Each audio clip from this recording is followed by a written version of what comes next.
Welcome, everybody, to Dueling ACES for the last of October 28, 2025. And welcome to the mad scientist has been into the workings again, tinkering with a few things here and there. You know, how you doing, Sam? I just want to confirm to the people that don't know us on a personal level, the room you see George in, he doesn't leave that room.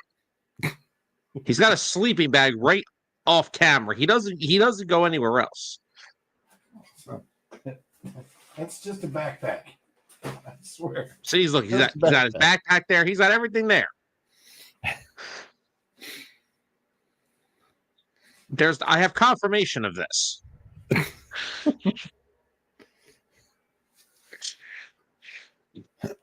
In other news, so like I said, I take it you like it. Oh, like absolutely. The little baseball effect, it's like you look at the baseball, then you look back at the video, and as it's turning, it looks like the baseball's actually spinning. Oh, yeah. I thought that was a neat little effect. So, how insane has it been with the NFL season so far? Yeah. As we get into the Halloween weeks, the craziest damn things happen. Well, we have Chiefs one game. Are taking back over. The Ravens finally get another win. The Jets get the first win. The Steelers are falling off the schneid. Wait, you're telling me a defense built of nothing but 35-year-olds isn't a good idea? Well, damn, could have fooled me. I just want to give a shout out to Vic Fangio for literally milking the last great football out of Darius Slay last year, because it is not fun. It is rough to watch him in Pittsburgh right now. Speaking of things rough to watch, how about that Scatterboo ankle? Let's not talk. Can I please not talk about that? My stomach still is turning over from. No. I don't want to talk about it. What? Really? I mean, it was only sideways. Did you hear what Big Dom, the Eagles security guy, did? No. He went to visit him in the hospital that night. He brought him pizza and cheesesteaks. That's cool. Only in Philadelphia. Hey, why not? I was looking for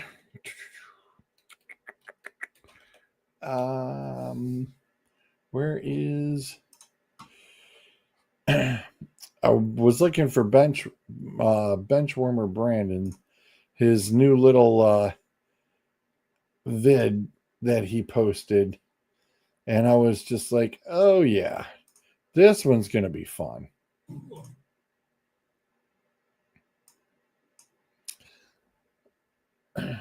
Where is my... There it is. There's the share screen. This one is a good one. He wasted no time. Like, no time with this at all. Oh, boy. Oh, yes. It's good. Oh, what? Oh, the Giants can't have anything nice. What was that? I think that was the collective Giants fan base falling to their knees.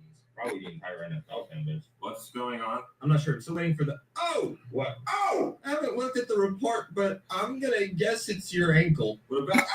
Should I straighten it? No! Hey, can I leave yet? I'll come back later. Wait, Lamar... Okay, well, I guess he's going to miss week 8. I'll take Cam to his place. That's a good idea. If I'm a demon, I don't want to know what you are. Come on, follow me. I'm going to put him up with Malik. I'm sure he'll make a great neighbor. Really? Oh, okay, so it's an NFC East cut today. Our defense is already so I can't wait to see how this goes. Oh, and you're on IR, too. So, Still my place in 2023? It's an IR, not the season. You think we have much of a season left at this point? Yeah, fair point. That one was pretty good. Now, see, here's what gets me. If I would have been the one to come on here and make a Malik Neighbors neighbor joke, we would have been saying goodnight Gracie already. That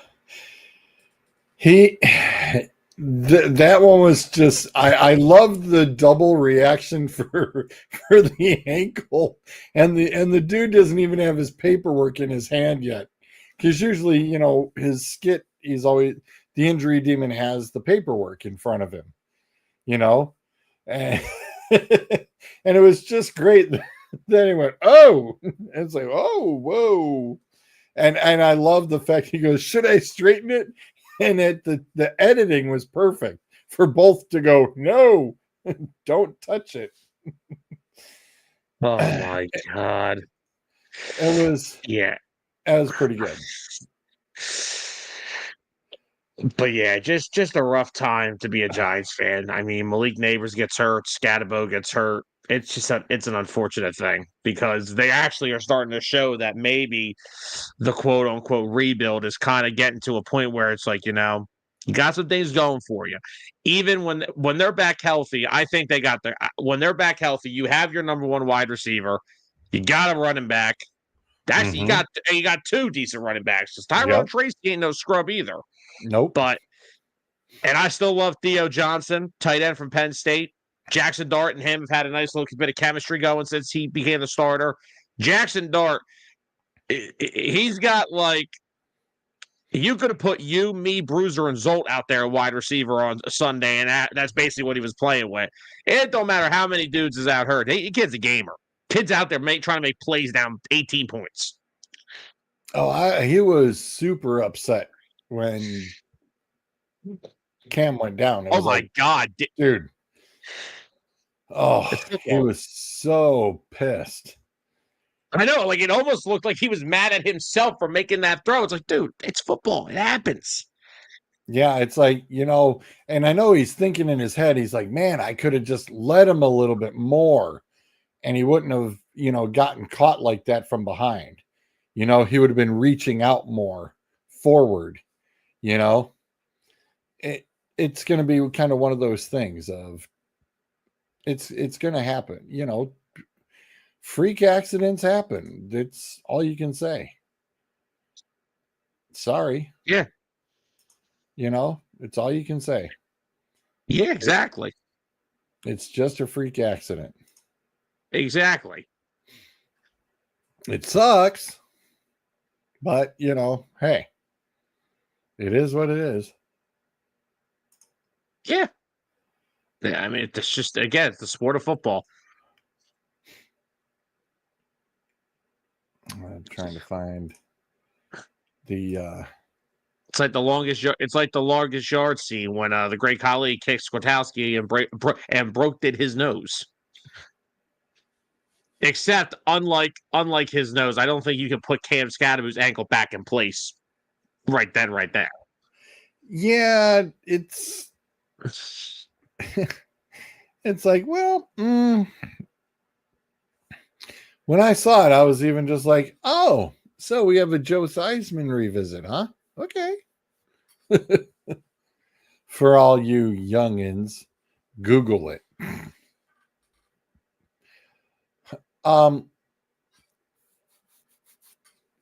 Did you hear Shaq's Range Rover got stolen? It's like, dude, how in the blue hell can you miss a custom Range Rover that is like freaking as tall as a house? I mean, think Probably about is it. His house. It's like, hello, dude, it's huge. It's like the size of an RV. It's not like you can go hide this thing. I mean, come on. Look, you look. I know it's LA, but damn, come on, come on now. So you'd have to put that damn thing on a ship real quick to turn around and get it out of LA. Yeah.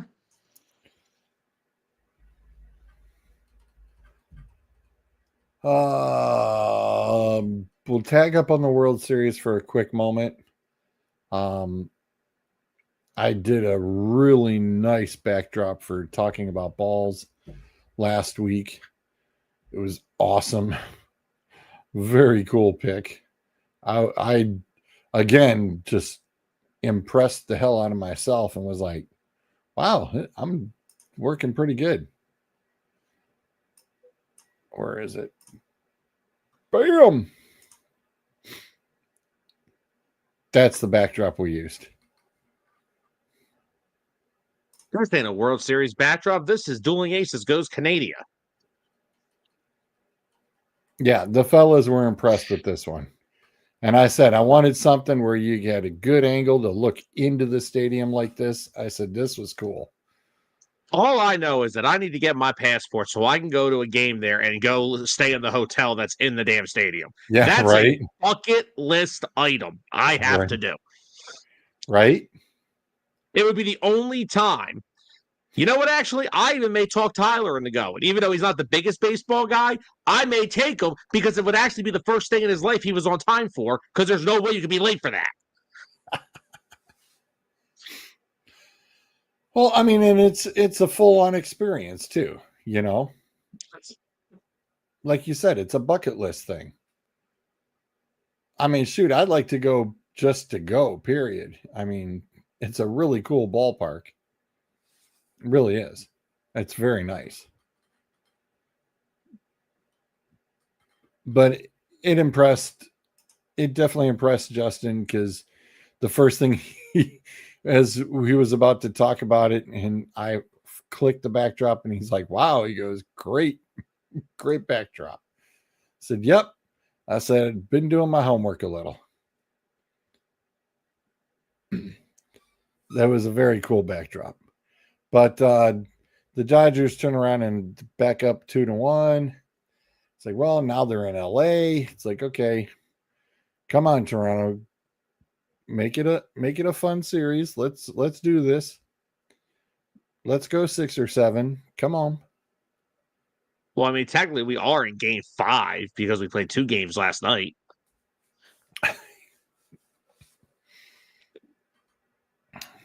Okay.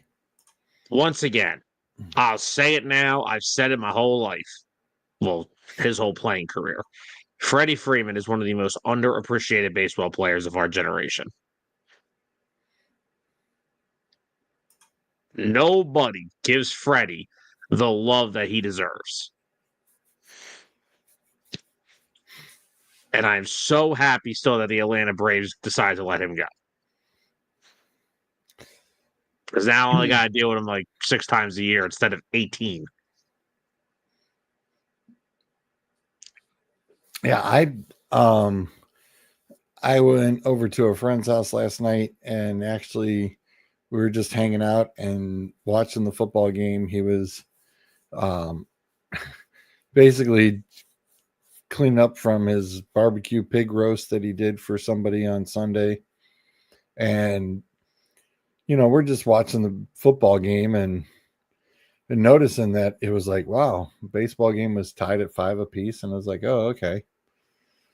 Then when I got home, just before I went to bed, sitting there looking, going, damn, it's still 5-5. I'm like, somebody not update that thing yet or what?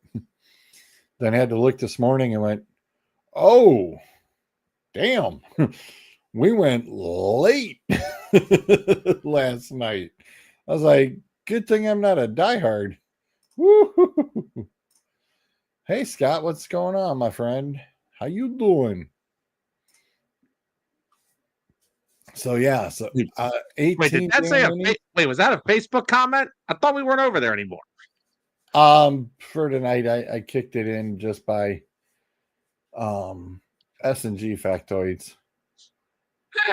So that's why it's on. It doesn't hurt.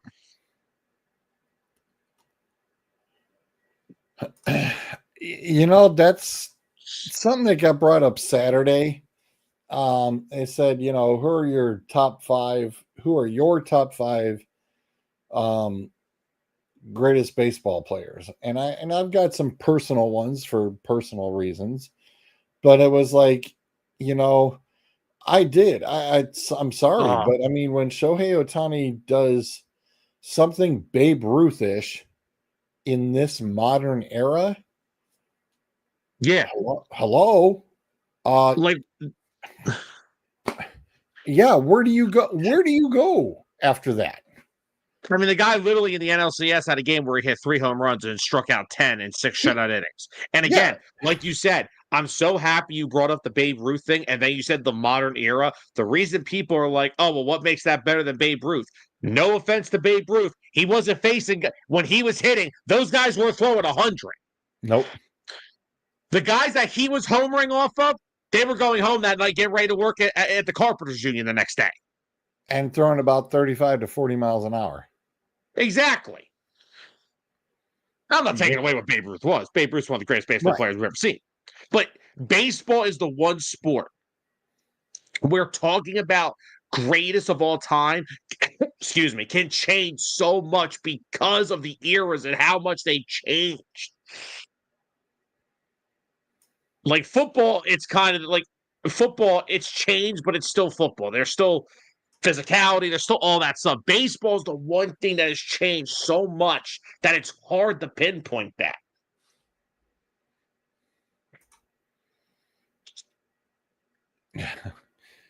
Yes, it's a 4 for 4 and was on base 9 times last night. 9 times. Yeah, and the two homer. Yeah, I like I said, it clearly showed. And everybody was kind of like, yeah, they put him like in around 2, 3. And I was like, no, I'm sorry, but it's like you don't get put into instant baseball, you know, Mount Rushmore without just literally taking over a game. And I mean, you could say you literally whooped them by yourself. It's like, hello. Yeah, you took on the team almost by yourself. Oh, he is the starting pitcher tonight? Yeah. And George Springer is not in the lineup. Yet. So Yet. no, he's not going to play. He left yesterday with pain in his side, and he was not able to play today. So something to monitor for the rest of the season. I mean, series. Well, yeah, season. Thanks, Captain Obvious. But you know what? Honestly, George, let me ask you this. I know this is a difficult thing to do because of what we just said. What's just this is personal preference? Mount Rushmore of baseball. You got 4 guys. Who was on yours? I had Johnny Bench. Oh, I like that. Because I grew up watching the Bench's Bunch on Saturday mornings. So I had Johnny Bench. I knew more of Johnny Bench. Cal Ripken was my other one. Omar Vizquel for personal reasons. And then Shohei.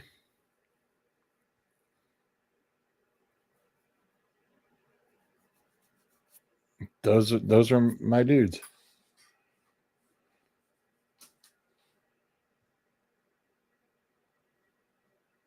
Mine would have to be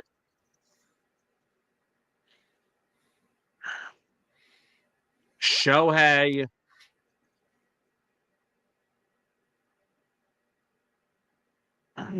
This is so. This whole thing is so tough. Shohei, Willie Mays,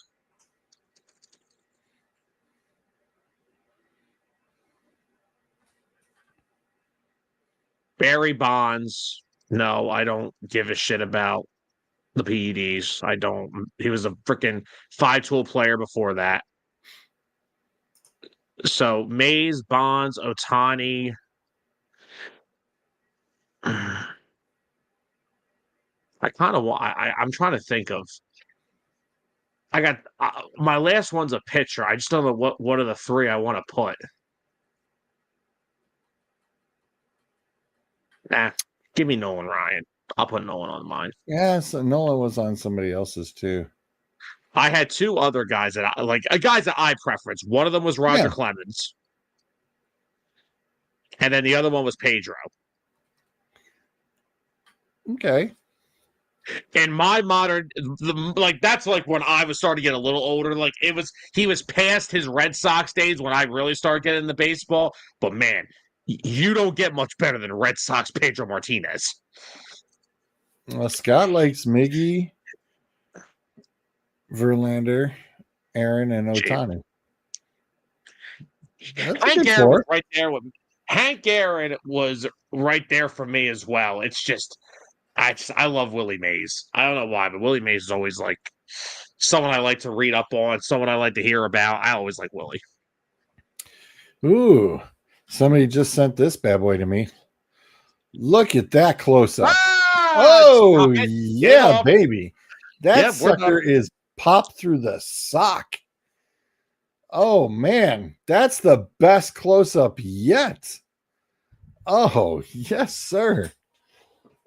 Oh, well, they said that the surgery went very well today. So I said it shouldn't have taken much. That sucker was clearly snapped clean around. Sam's like, nope, not looking. Not looking. I'm on my phone. I'm not coming back. Not looking. Okay, all right. There we go. I'm gonna save that one. Gotta download that bad boy. Why? Why do you want to save that? You sick bastard. Keep it in my arsenal. Oh my God. Oh, ladies and gentlemen, he is now going to show that to me every time I make an old joke. Oh, that's a great idea. All right, I'll make him exult now. Yeah, I was going to say, once he gets in here, it is his birthday. Oh my God. But yeah, that would be my Mount Rushmore. I'm firm on that because Willie Mays easily one of the best center fielders of all time. Nolan Ryan, 5,000 career strikeouts. Don't think we'll ever see that again. We won't see Cal Ripken's record. Yeah. You're not seeing that broken. Otani, one of the best, literally one of the only and best two-way pit players we've ever seen. And again, Barry Bonds, again, like I said, missed me with the steroid stuff. He was a 5-tool player in Pittsburgh before all that stuff even started. Yep. So, give me Barry.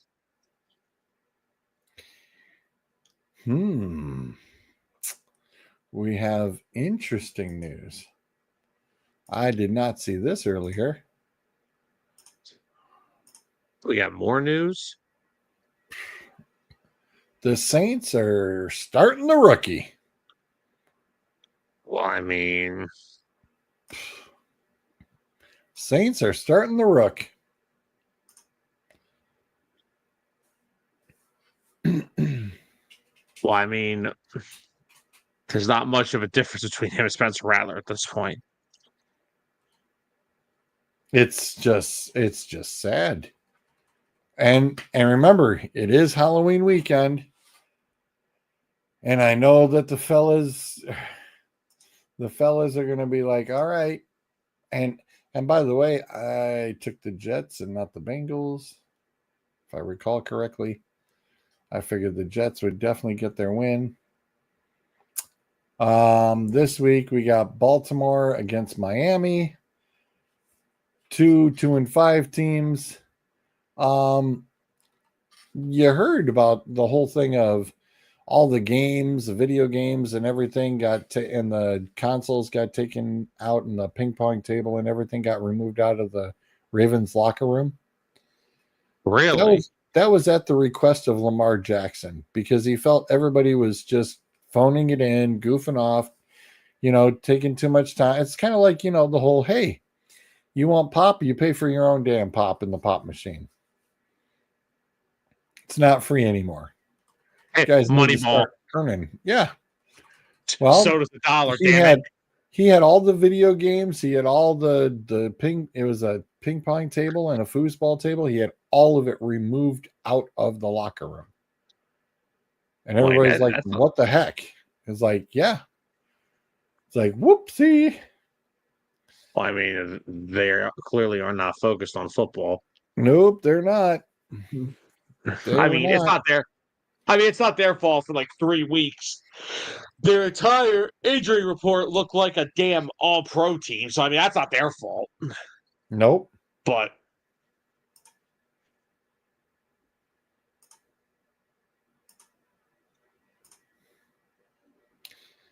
oh crap. Really?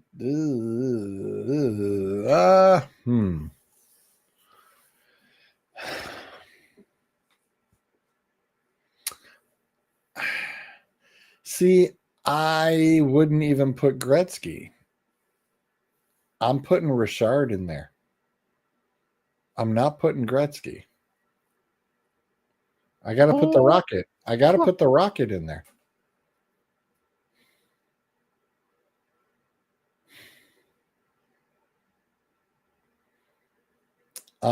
Basketball, Bryce will argue till the cows come home about LeBron.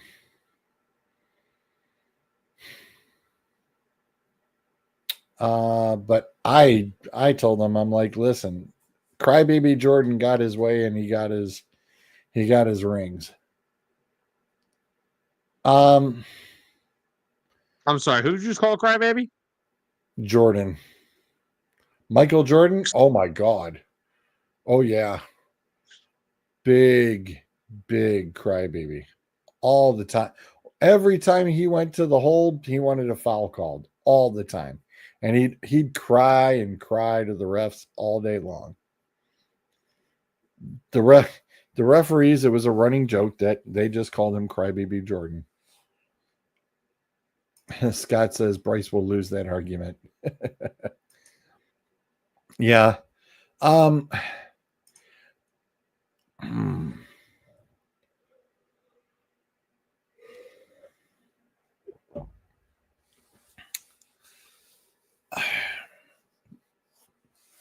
Football, I cannot put Tom Brady there.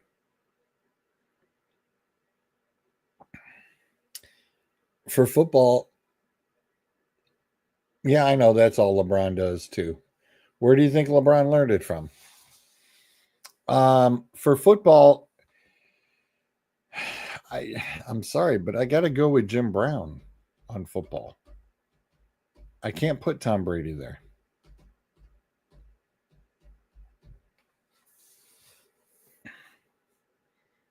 Again, I know even modern era stuff.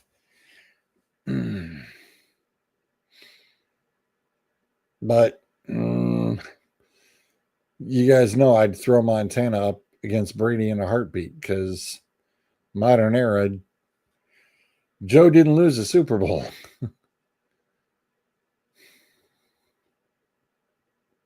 Yeah.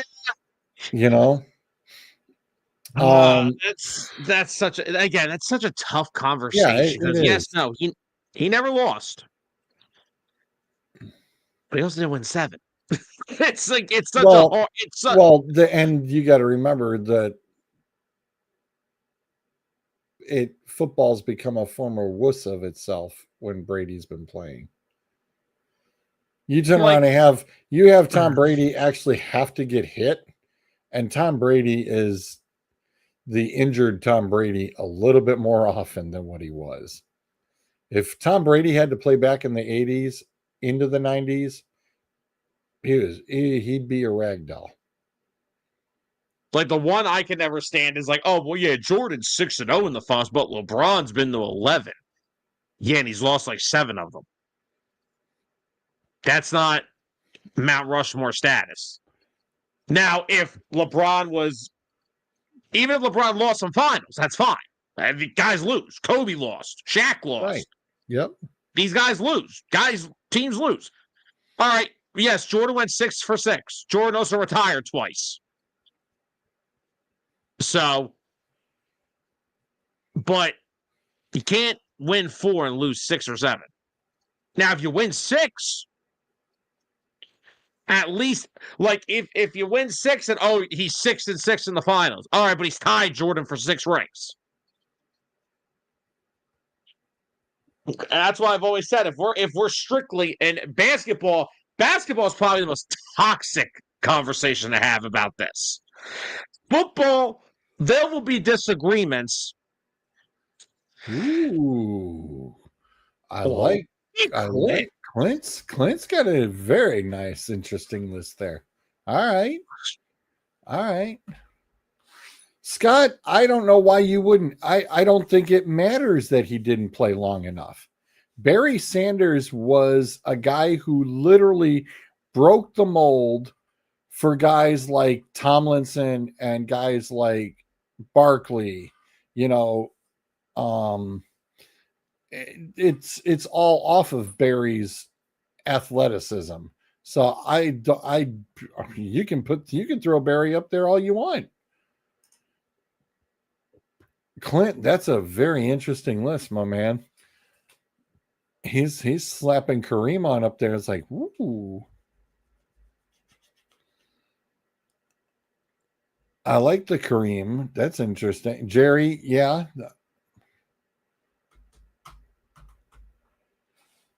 That's a definite tricky one. Oh, hey, Anthony's in. You think the World Series would be better if teams had more days off between games? No, no. I think you get the travel day in between the road deal, and that's it. Nope. It's like next day. You have to keep momentum going. I am not a fan of even like NBA. It's like, oh, well, you got some teams. It's like, well, they don't play for another 2 nights. And it's like, boring. Yawner. It's like, look, take a day, get a day, and then go. You want to put 1 day in between? Fine. If you're at home and you can do back-to-backs, go for it. Well, that's kind of the other thing. It's like, yeah, you played 18 innings. You still had the dudes out there. It's like, hey, you had plenty of opportunities to win the game. Plenty of opportunities.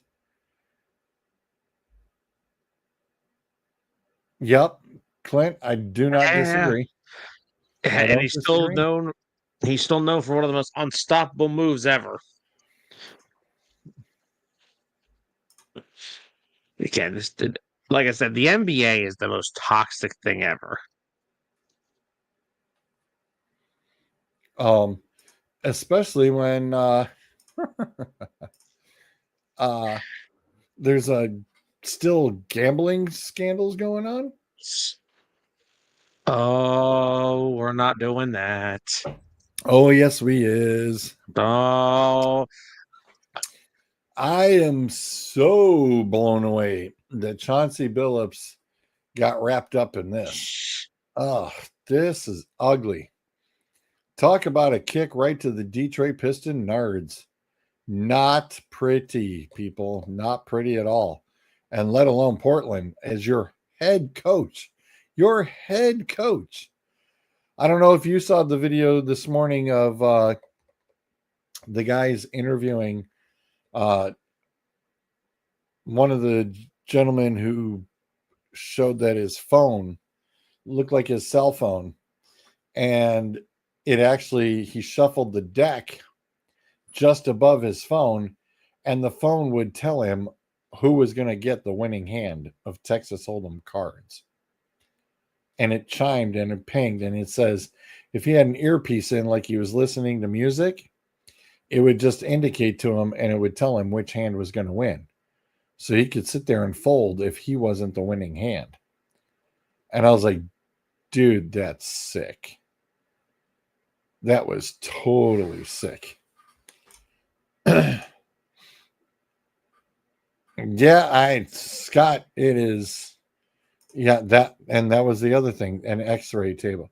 It's like, dude, it's scary that you've got, like the people have the cameras, when you're like at the World Series of Poker, and it's like people are sitting there going, yeah, well, you've got a nice rim around the table, and then you've got cameras in it versus say you've got lights in there.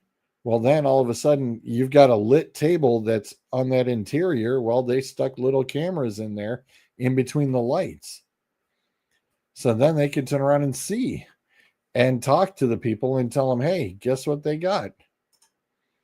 Uh-huh. So yeah, it's not good. Would you believe me that would you believe me that when I said I found out about that I was watching The Sopranos? Really? I'm not kidding either. That's not even trying to be funny. Yeah, Clint, I get it. He does. And I heard something stupid about this. Somebody said that when you talk about top 5 and all-time greats in the NBA, they disqualify centers because of their size. What the hell does that have to do with anything? Not a damn thing. That's like saying a pitcher can't be one of the greatest of all time because he only threw for like innings. He only played 30 games a season. Well, Nolan Ryan struck out 5,000 batters. I guarantee you half of them are MLB Hall of Famers. Like, what are we doing with these conversations? Oh, God, Anthony, not the freaking Training Day movie. That was a good movie, too. Yes, it was.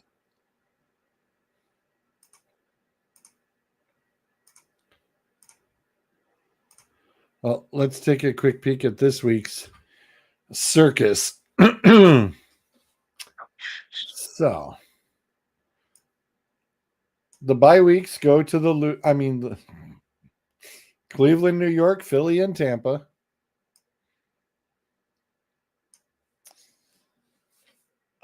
Baltimore at Miami, 2-5 teams. Lamar in or Lamar out? Sounds like he's going to be in. But he hasn't practiced yet, did he? He practiced a little bit last week, but the reason that they did not play him this week had to do with the fact that, hold on, let me take a look real quick. Give me 1 second. Because they play Thursday. They didn't want to have him. They wanted to keep him back for the latter half of it because of having him freaking playing on a short week. So, yeah. Well, hey, as I said before, it is Halloween season right now. And the stupid crap happens all the time over the past 7 years. Right now, we're in the 7th year where weird crap happens. Just ask Skadaboo. The weirdest things happen. And the weird teams win and the solid teams lose. So, Baltimore is favored heavy by 8.5, though. And that over under, they're apparently looking for a Baltimore high scoring fiasco.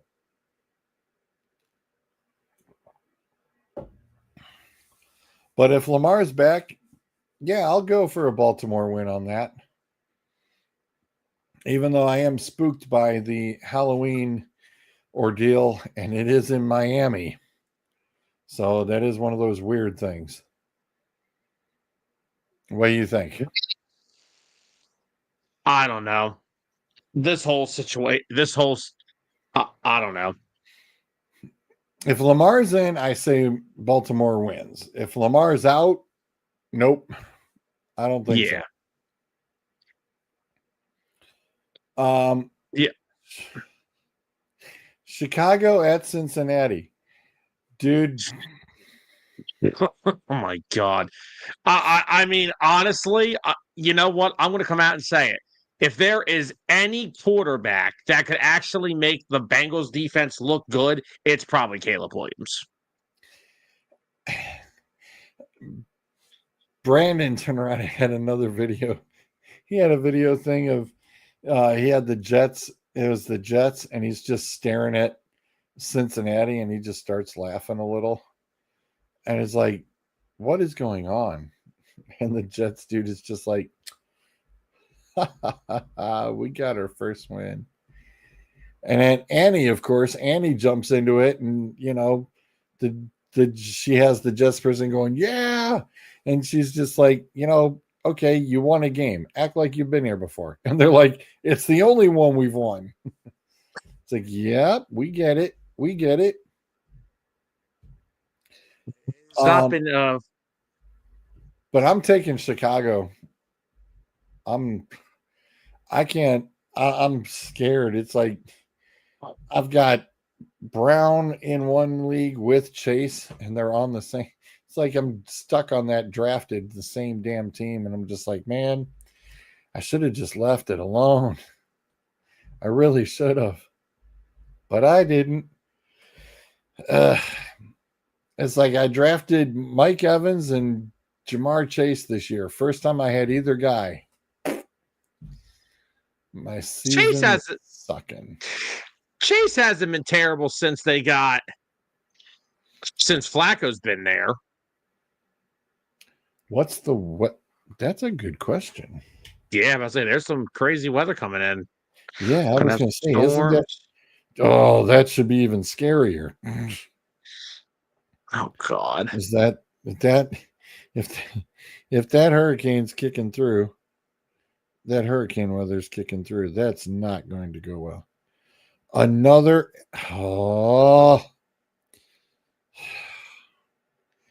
This is not going well for me. It has been a rough, hasn't even been a week. Jesus.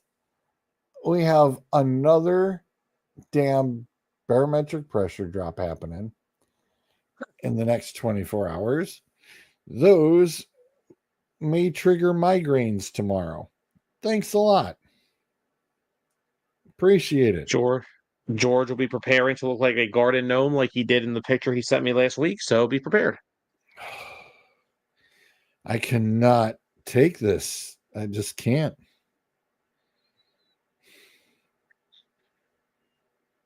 That is the weather is actually gorgeous. 80 degrees and no rain. Nighttime is a low of 64 overnight, but you can pretty much expect it just be from 80 to about 70 degrees the whole time. I know what you were looking for, Anthony. Yep. Jesus, man. Did not need the dang migraine weather triggering again. This is crap.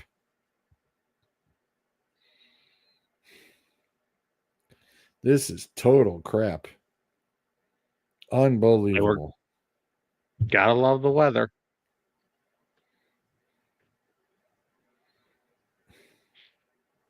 No, I don't. No, I do not.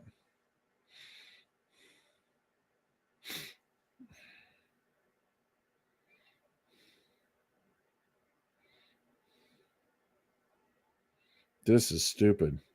This is totally stupid.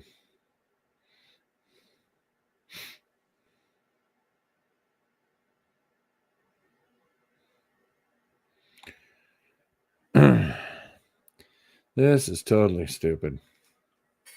But anywho's.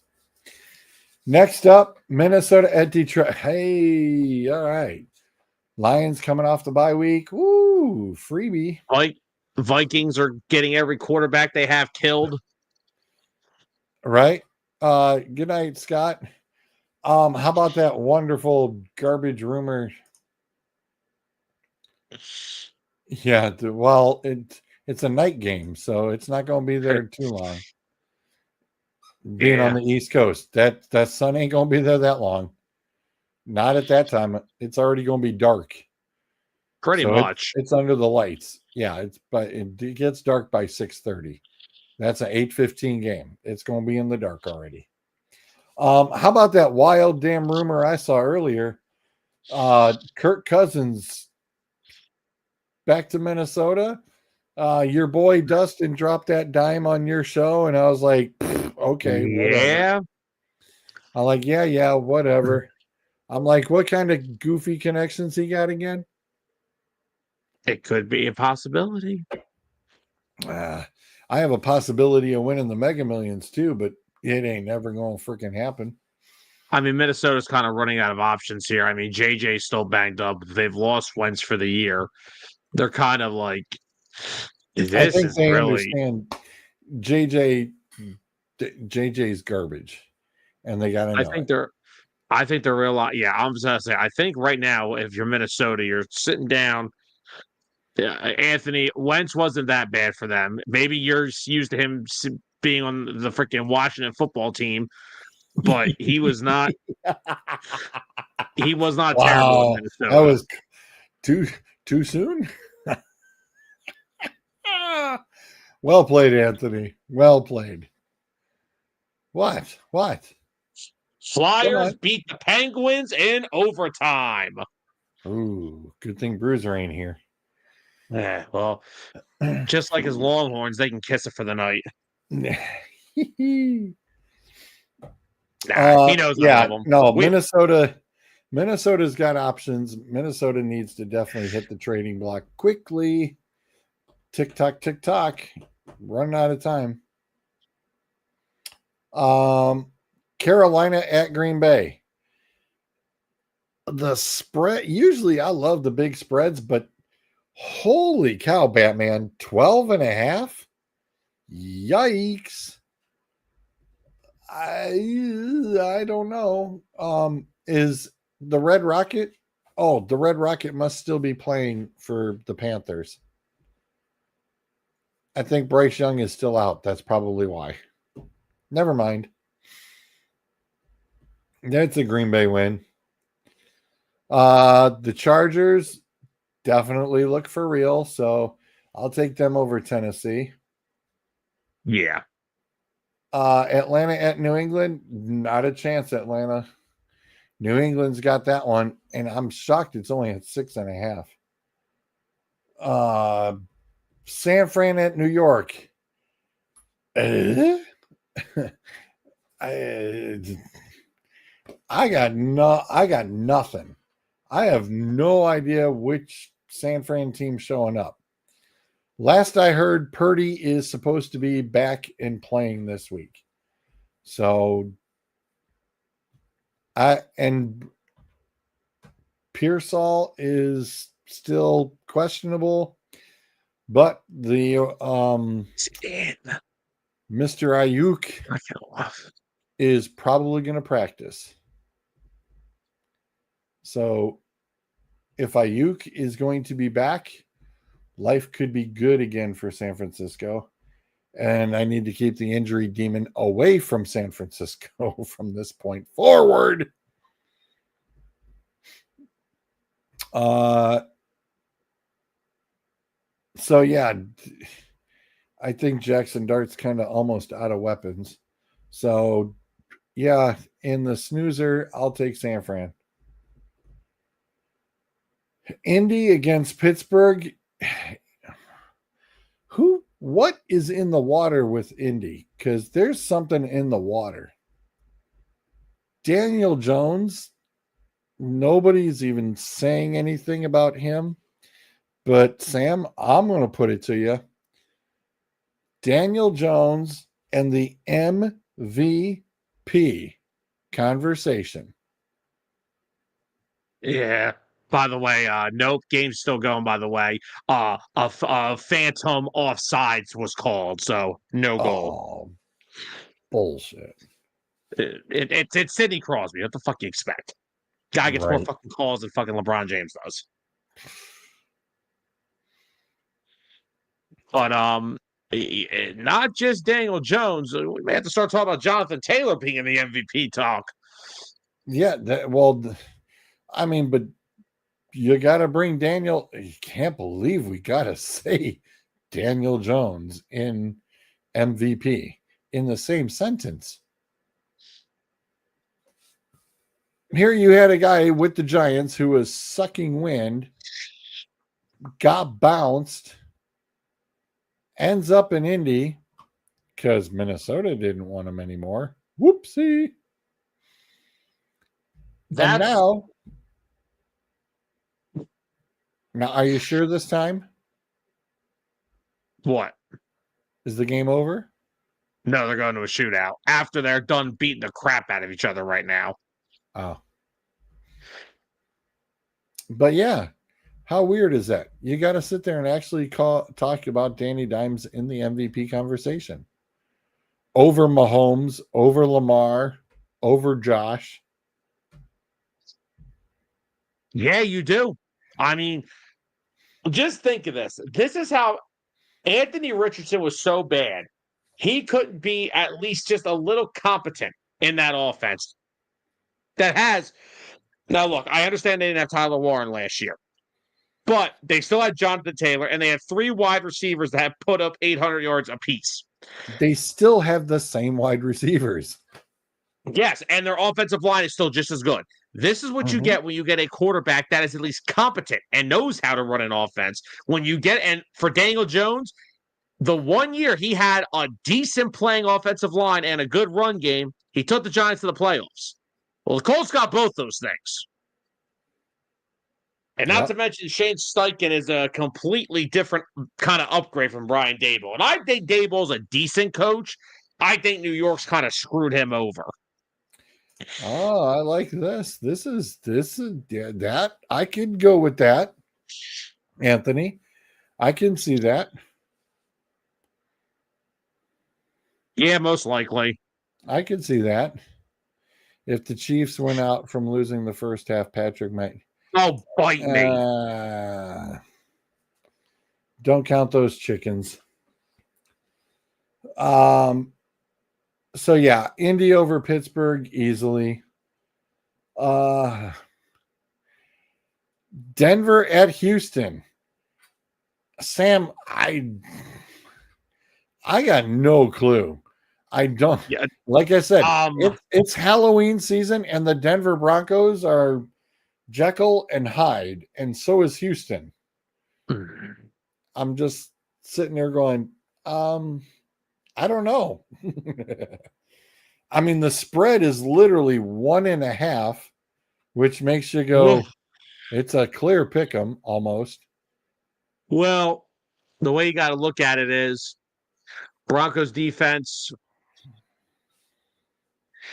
against the Texans O-line is a death match for CJ Stroud. But if the Texans would like to try to attack them quickly with quick throws on slants and out routes, Pat Surtain is not playing this week. He's going to be out for about a month, it sounds like, with a pec injury. So as good as that defense is still, that's a big loss. So the best way for the Texans to win that game is if you're going to pass the football, you're going to have to attack them and attack them quick, because you don't want to give Jonathan Cooper, Zach Allen, John Franklin Myers, Nick Pitino, you don't want to give those guys time to get to the quarterback, because if you do, it is going to be a long, long day. Yeah. As Justin likes to say, in these cases, you go with the home team. So I'm going to go with the home team on this one, especially if they wear their those blue unis again. Those are sharp. Do the Broncos ones? The downtown unis? No, Houston. Oh, Houston. I didn't see those. Oh yeah, they're sharp. It's the alternative design. Ah, Um, Jacksonville at Vegas. who cares? Um, Give me Jacksonville. Come on. uh, hang on. Warning. Breaking news, even.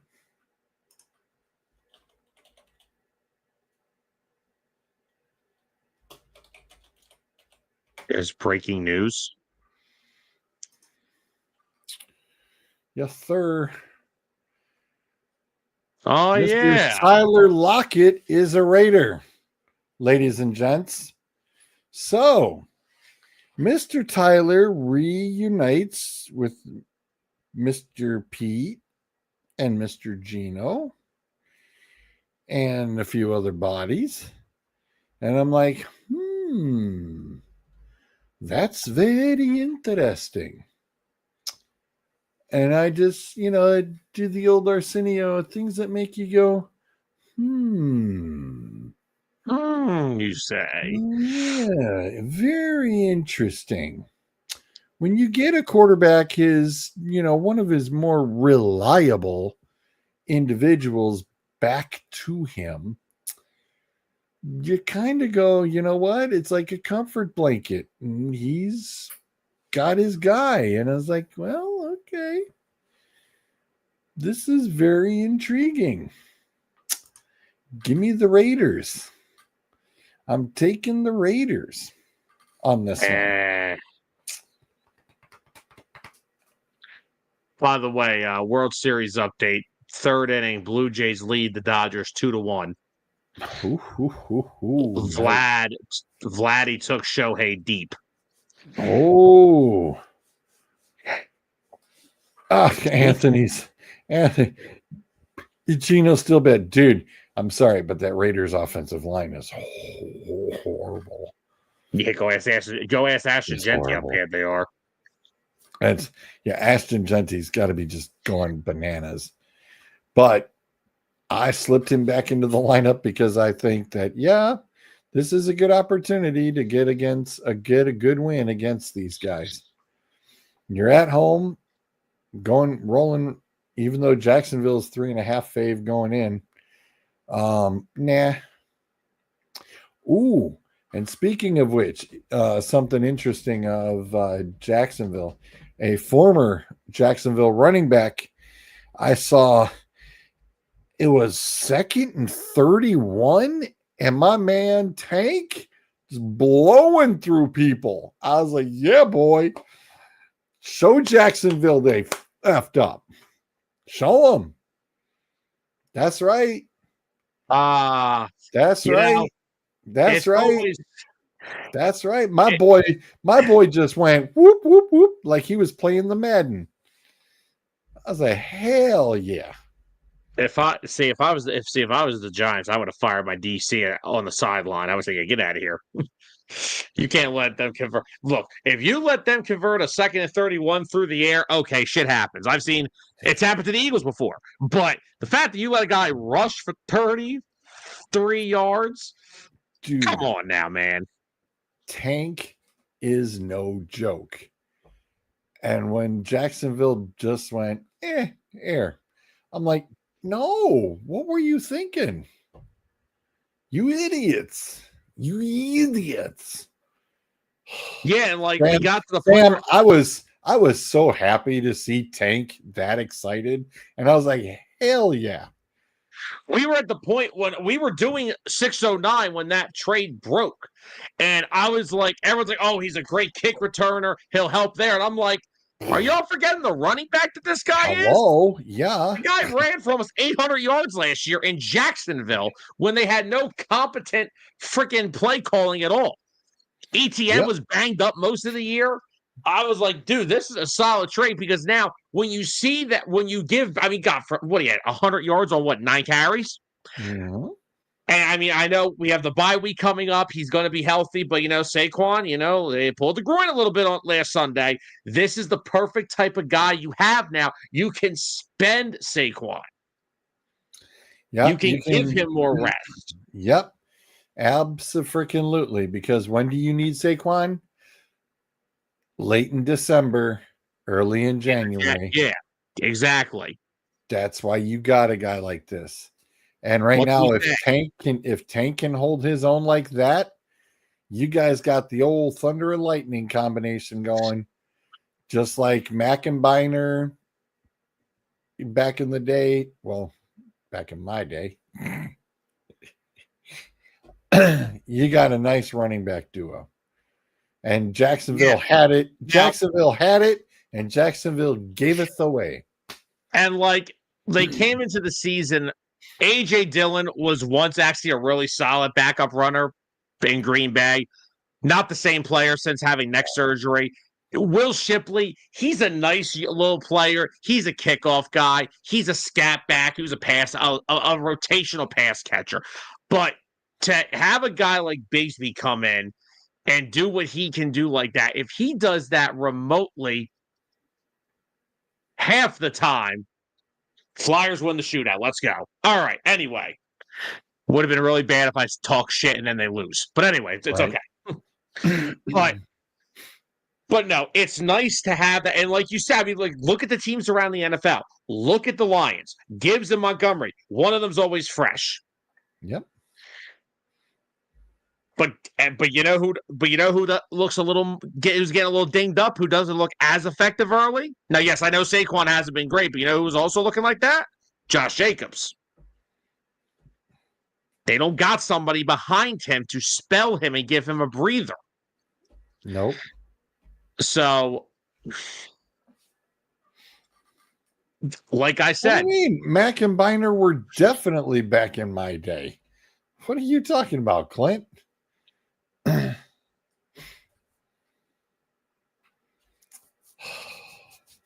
Clint, I even had Eric Metcalf back in my day. Thank you. No, like I said, I'm super excited. You guys got Tank, and it's like, oh, man, you don't have to sit there and force anything with Saquon. And, Saquon doesn't mind sharing it all. So that's really good. And I mean, that's the thing. Again, it's about, and it's not just, I mean, last year, let's be real. And I've been realistic about this. I never once said Saquon Barkley was going to come in this year and redo what he did last year. That is unrealistic to expect. Right. 100%. I still think now this year he got off to a really slow start. The offensive line had not been playing well up until the past couple of weeks. But right now he's on pace for, I think they said, between 11 to 1,300 yards. That's about where I realistically think he was going to be throughout the season.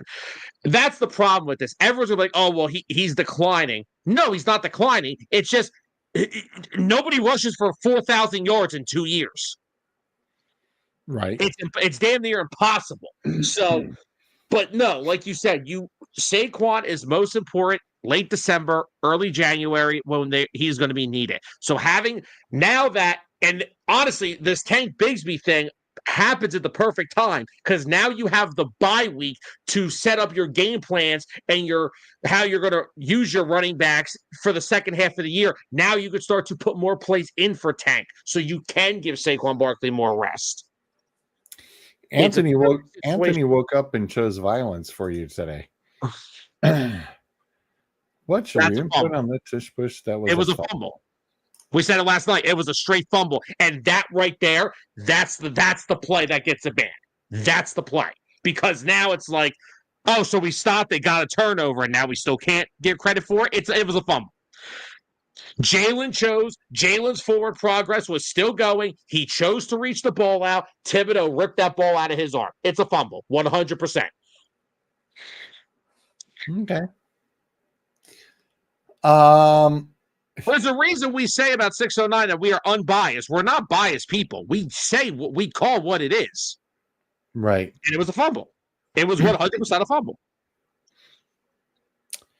It's not like the ball was punched out and hit the ground. The ball was literally physically ripped out of his hand by Kayvon Thibodeau.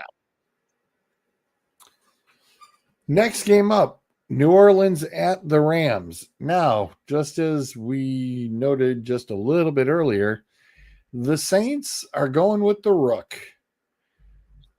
Rattler is being benched, and they're going with the rookie.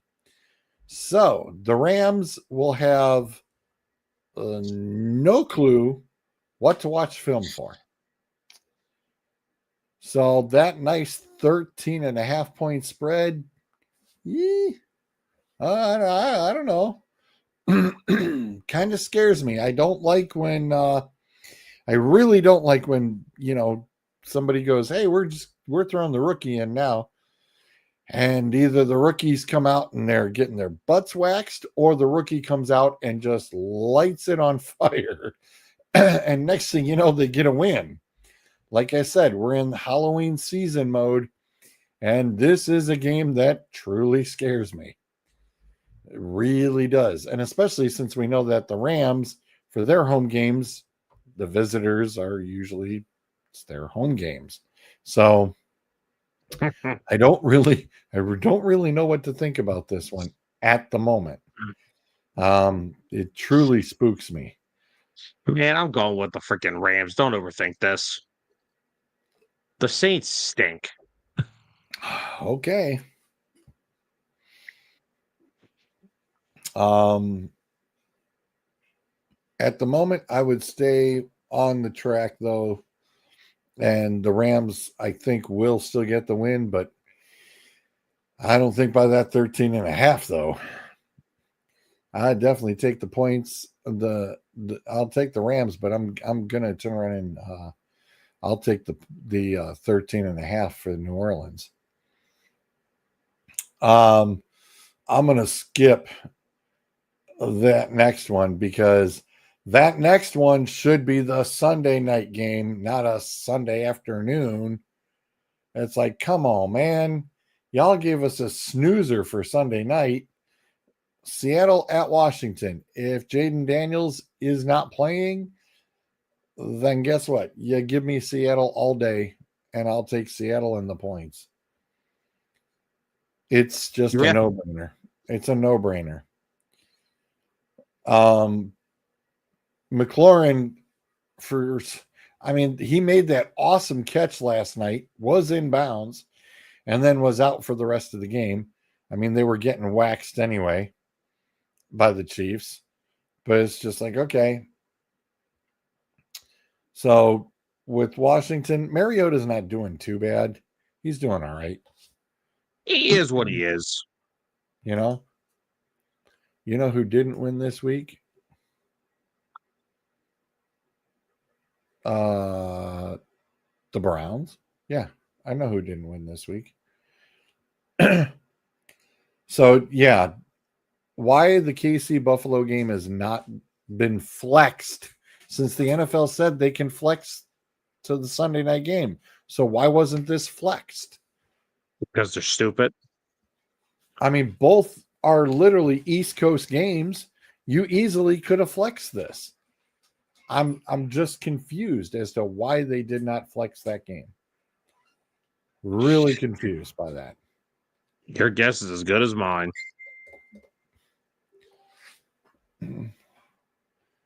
I don't know who is pinging, but last up, the snoozer, Arizona at Dallas.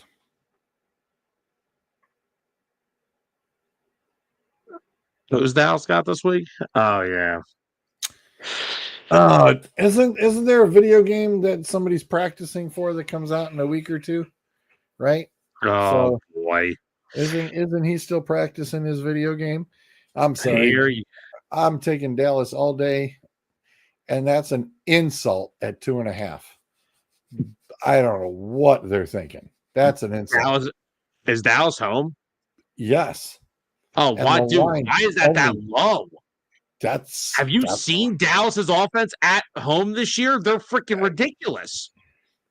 I don't know, Sam. I just don't know. I'm sorry. Wait, what fan am I again? And I'm saying that. Like, that offense is ridiculous. Uh, You know what? they gotta share the wealth though. They can't put all the hot games on Monday night. Listen, It has to be fairly balanced. Listen, just answer me the question, guys. And I'm not trying to be, I just want to know, what do we benefit from watching Josh Allen lose to his dad for the 20th time on national television? Yeah, I'm sorry. Kansas City really hasn't been playing anybody lately. This is the first defense they're finally going to be playing again. I'm taking Buffalo. I'm just surprised. I'm sorry. I think my headphones cut out. Did you just say Buffalo has a defense? Yep. Where?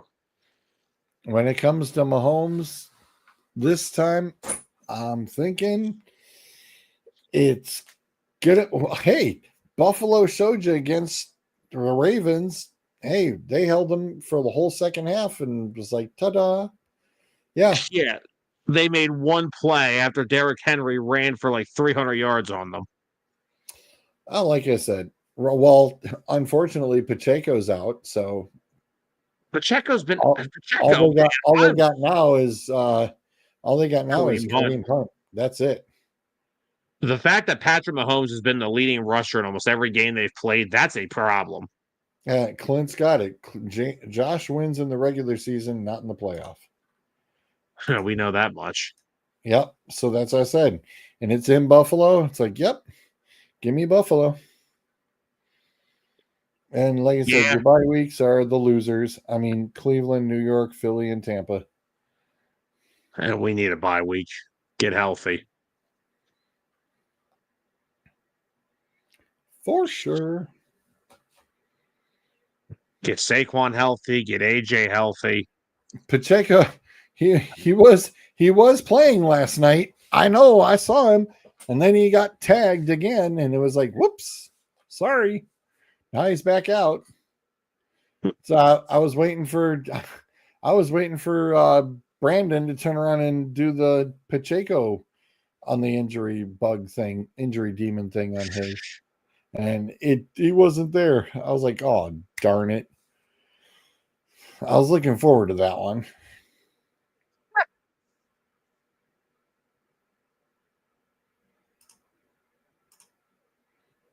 All right. Don't worry, I'm still here. Look, we don't condone your drinking habits. Not yet. Oh, yeah. That's what I'm doing.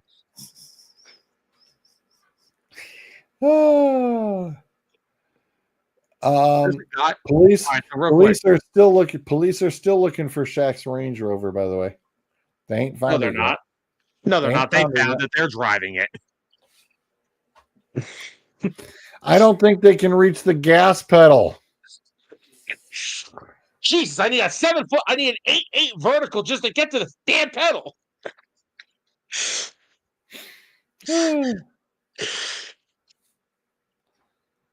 Oh man.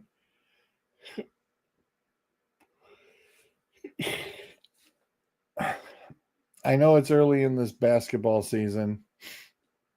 I'm just going to take a quick peek over at the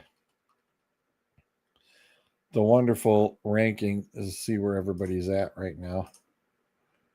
Take a quick peek. It's only 4 games in, but let's take a peeky. Why not? Chicago Bulls 3-0. The 76ers. Hey, Sam, look at that. Well, we're about to drop the 3-1. We're about to drop to the Wizards here. But second half of back-to-back, it happens. And the Cavs are 3-1. They started out horrifying. Put a stinker out on the opener, and then guess what? Whoop.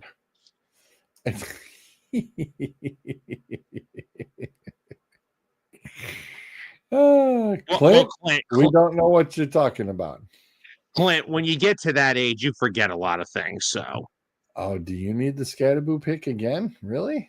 No. Okay. Just saying, I got it on Quick Connect here. It's right there. It's on Quick Connect. The person you are trying to reach is no longer available at this time. Please leave a message after the picture has been deleted.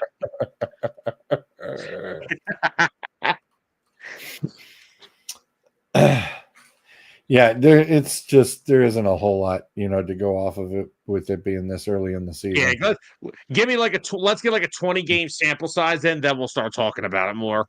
All I Right. will say is this year for the Sixers, yes, Joel Embiid as of right now is healthy, and the key word there is as of right now.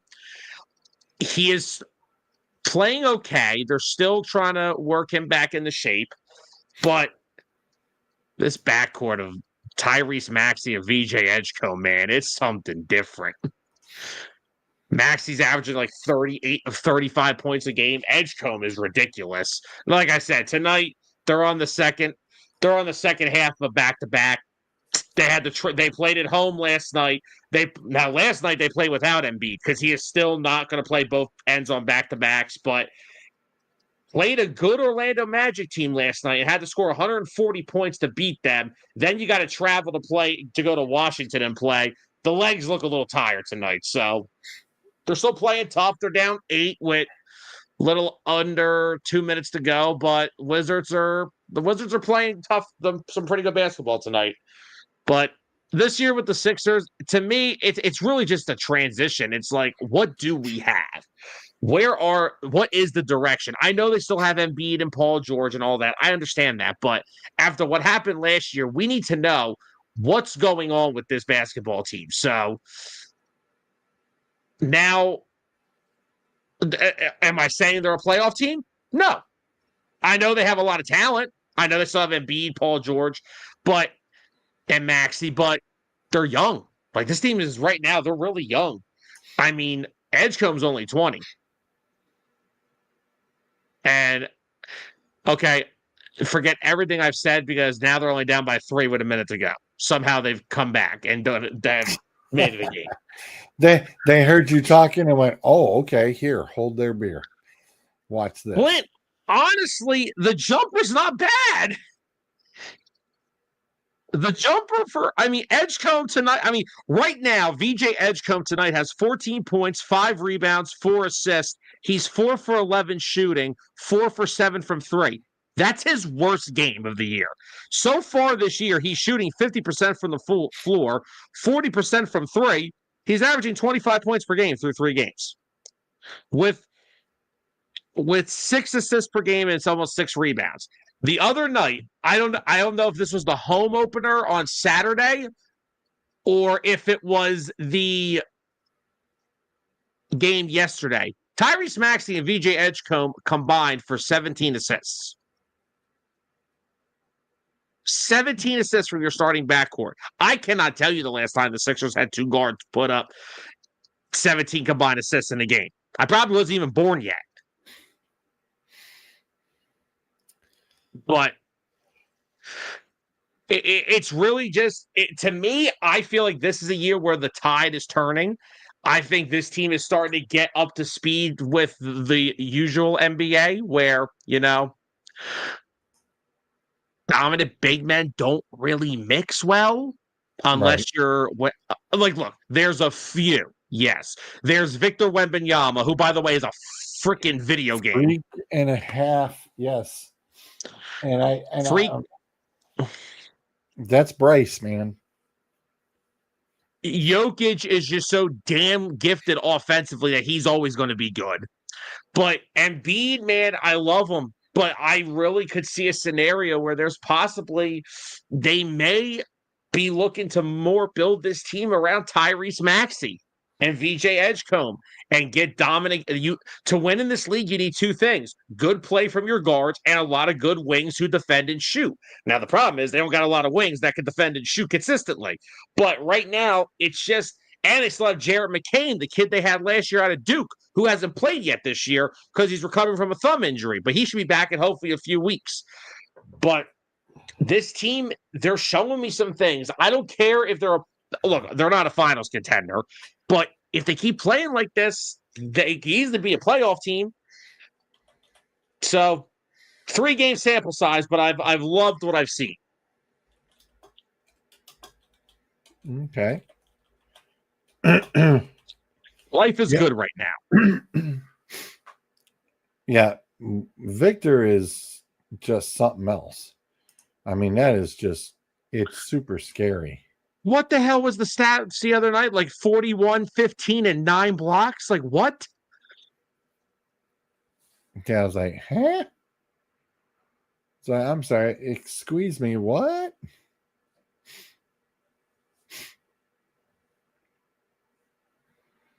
Yeah, super scary. Just a bit. Just a little bit. Just a wee little bit.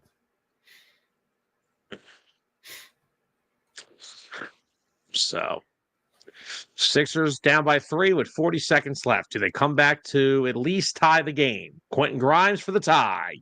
Oh my God. Tied? We are tied at 126 with 34 seconds. Oh, and that's the other train. That's the other train I'm on. Quentin Grimes for 6th man of the year because this guy can play.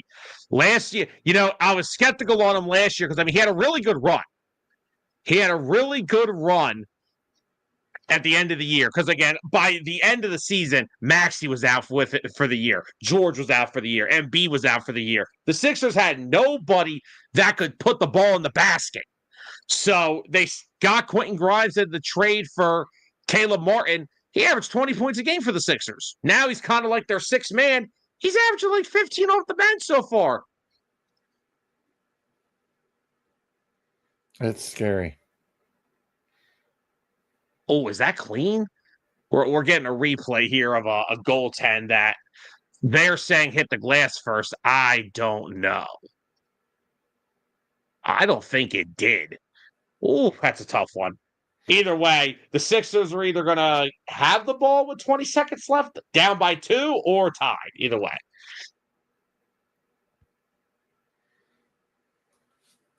Yeah, take your pick with that.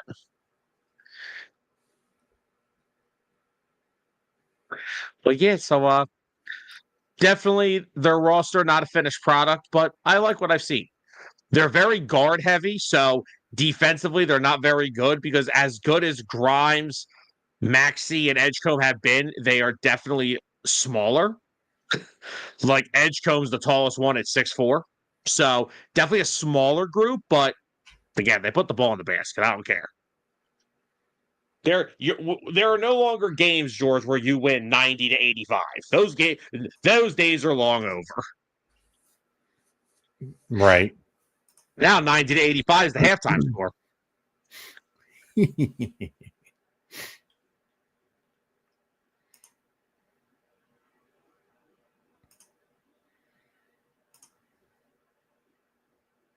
So, but yeah, life is good as of right now. Now, as long as Brian Kelly doesn't take the freaking Penn State job, my life is good. Oh, I thought it was hilarious when Rex Ryan said he would take it. Ew. What? Ew. No. That may be worse, actually. What, if Rex Ryan took the job? I'd rather have John Gruden. Really? Well, I'll tell you right now, when it comes to Brian Kelly, I'd rather have Matt Rule. And I have been adamantly out on Matt Rule since day one, but I would much rather have him than Brian Kelly. Okay. But again, man, Penn State, we're not seeing the results of a new coach until the end of the season. Just have Ohio State beat us down for the 12th time in a row, and then we'll just go from there. You funny guy. Dude, we're going to get smoked. Then we'll come home and get prostituted by Indiana. So, yeah, not a fun. That's the only aspect I'm not happy with. Not a good college football year for myself. But yeah, it is what it is.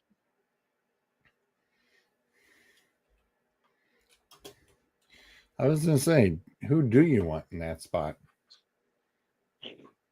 All right, so I brought this up briefly last week, but I can. So I have a couple of guys I have a couple tiers here. I Okay. have head coaches that I think are realistic. I have one head coach that I wouldn't mind because of being familiar with him. Then I have a couple coordinators. Then I have one NFL guy. So the head coaches that I have that I think are kind of realistic are Eli Drinkwitz, who is currently Missouri's head coach. I think he would be interested. I think Penn State would pay him a pretty penny. Alex Golish, who is the head coach at South Florida. South Florida has been the AP top 25 this year. He was also the offensive coordinator at Tennessee when they had Hayden Hooker, and their offense was really good. So kind of intrigues me.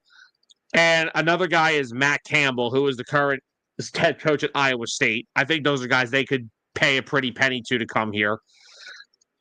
Some coordinators that I really like. Well, actually, no, wait, hold on. I have another head coach here, and it's Manny Diaz, who, as we all know, was James Franklin's defensive coordinator here for 2 years. Penn State had an elite level defense under Manny. He's been the Duke head coach over the past couple of years and has led them to his first year there, led them to a 9-win season. So he's been in Happy Valley before. He's coached at Penn State. I would have no issue with it whatsoever. So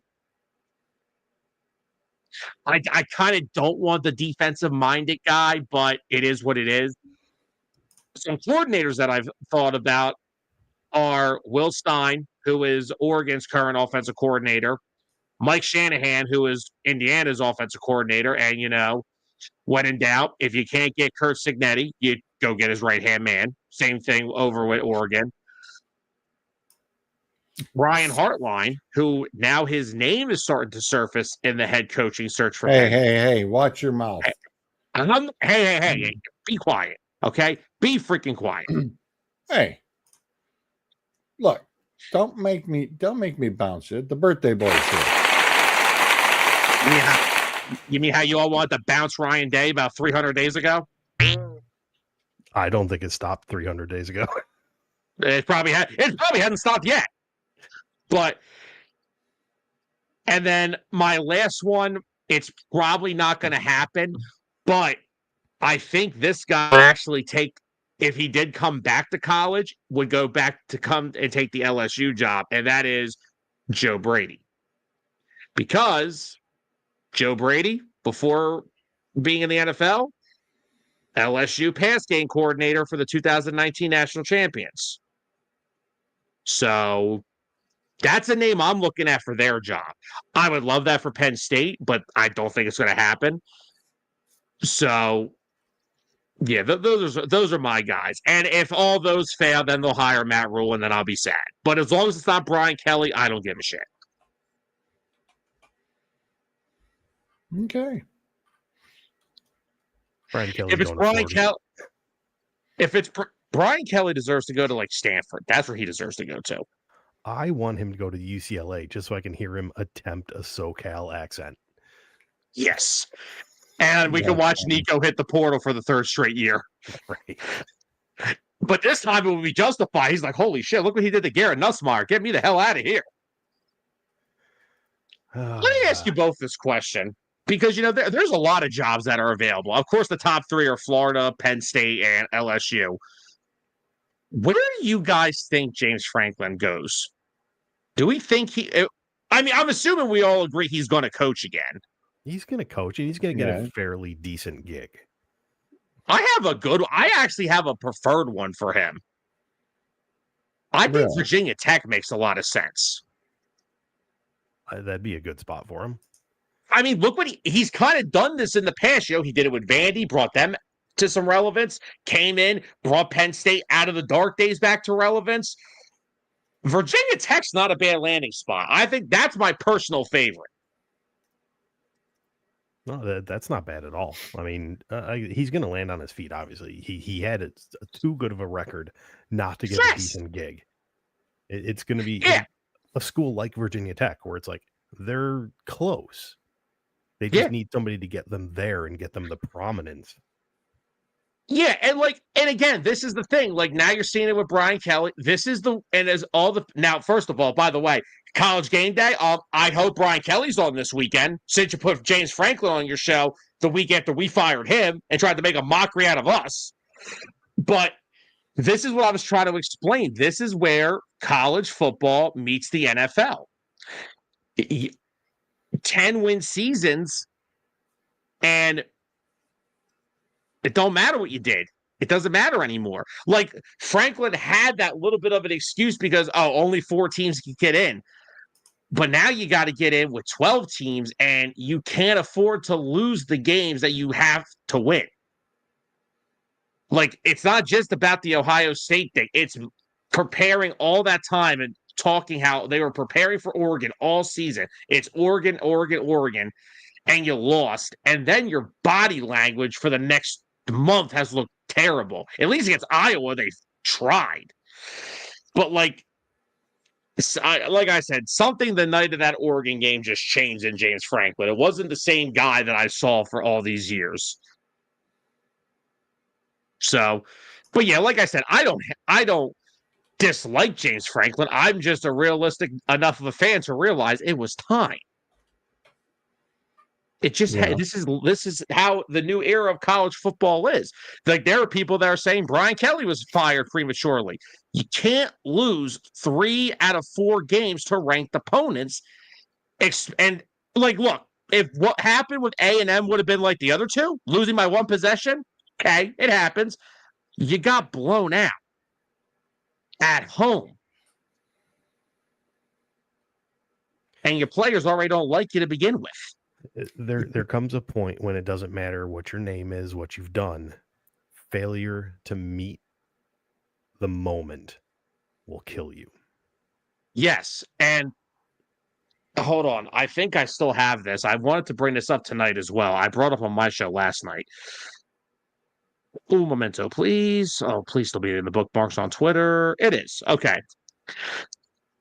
So Brian Kelly was 34-14 in his 4 years at LSU. The previous 3 LSU coaches before him, Nick Saban, Les Miles, and Big Ed, as I called him, they all won SEC and national titles by their 4th year. LSU never even made the playoff or won the SEC under Kelly.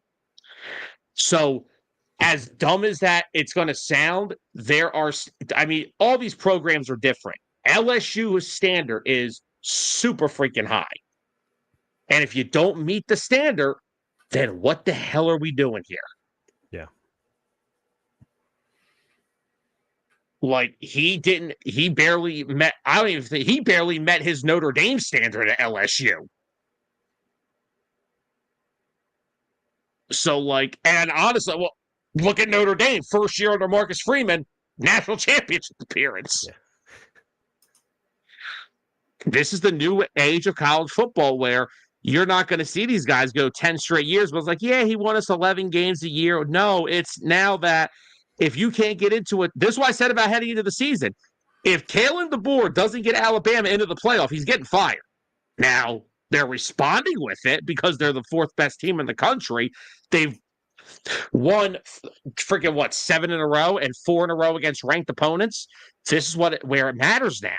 This stuff will matter, and it will matter quicker. These 10, 12-year runs with coaches, you will not see it because if they don't beat big-time opponents and get into the playoff, now the seedings, now that there are more, you're going to see a lot more NFL-style coaching changes. Did you guys discuss the meeting with the governor? No. Prior to Brian Kelly being fired, No. the governor of Louisiana got together with, I think it's the College Board of Supervisors or something along those lines at LSU.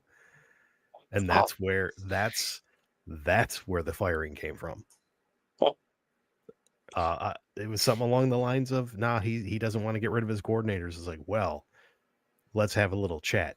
Apparently there was part of it was on Zoom, part of it was in person at the governor's mansion. Craziness. We just know that the governor of Louisiana has a picture in his house of Joe Burrow holding that cigar after they won the Natty. Now we know that's confirmed. This is true.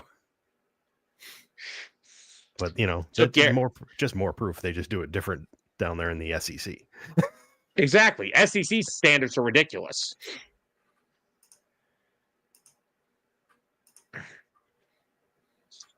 But yeah, the whole Brian Kelly thing is just that's more of not a surprise to me than it was with Franklin, because Brian Kelly, I hate to, not a guy. I'm not so much an I told you so kind of guy, but I do want to bring up prior to the season starting, when we threw the top 15 teams in the preseason rankings and we asked the question, who's not going to make the playoff?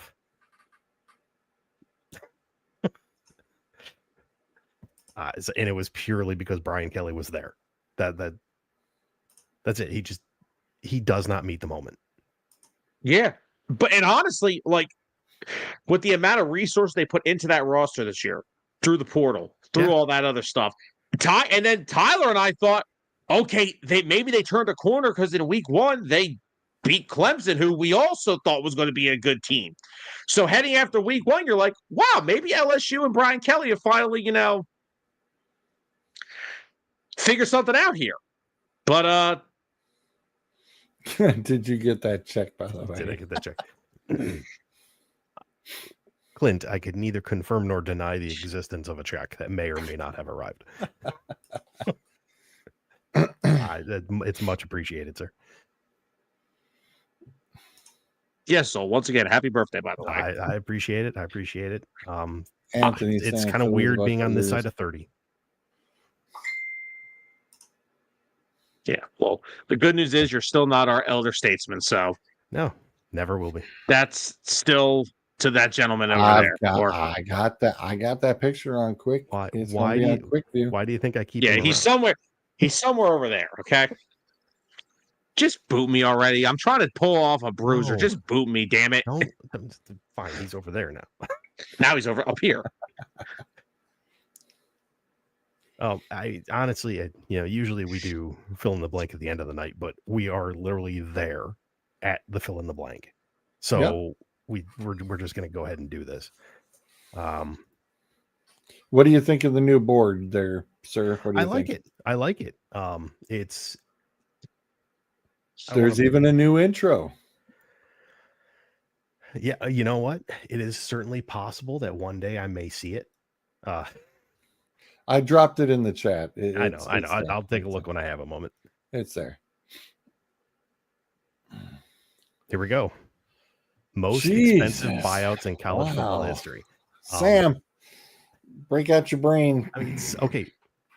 A couple of these should be really easy. Can I just start? Sure.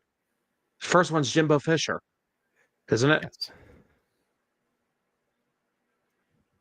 Yeah, and A&M's never been better off. The $76 million to go away. And now your team's top 3 in the country. This is true. Jimbo was bad. All right.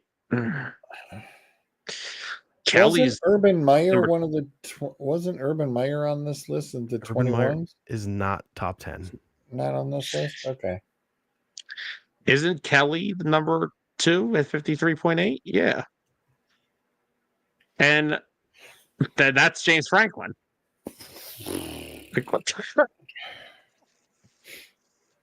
Okay, now it gets harder. Good, George. Now you can start. I helped you. Okay. I got zero clue here, sir. Feel free if you this is not my neck of the woods by a large margin. I can give you teams, the team that they were let go from. I will throw a hint out there really quick. Out of the 3 guys that you got on there, one of those teams has somebody else on the list. It's not Ed Orgeron's on it. One of them, is it? Oh, I forgot they kind of fired him. All right. Go ahead. Is Billy Napier on here? There we go.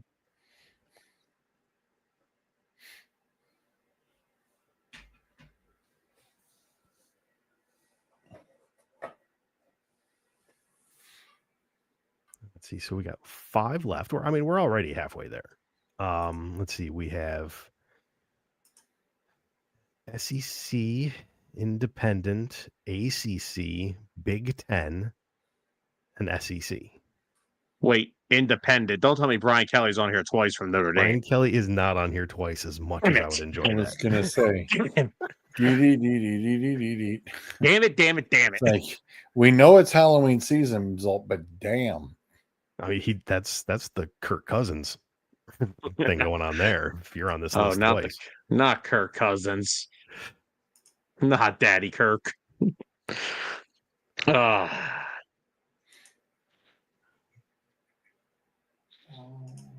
I see you, Clint. I purposely put my screen on Uh-huh. full so I can't see the chat. Yeah, I got zero clue. Could you at least give us a guess? At least, God, I'm like freaking carrying us here. Let's go. Okay, so the 21.4 million is Auburn. Bye. No, wait a minute. Hang on. We're gonna get a little bit more help here. Oh, thank God. Yeah, Bruiser. Bruiser, help me. I've gotten all We these need so some far. I need help. assistance. Most expensive buyouts in college football history. Is one of them Joe Paterno? Is not Joe Paterno.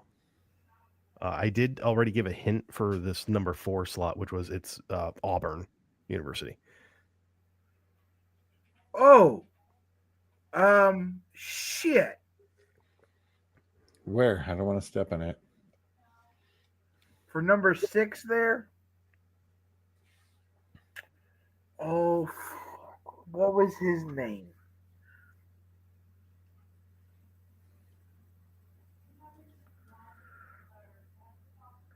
He was it it was the head coach when Cam was there, wasn't it?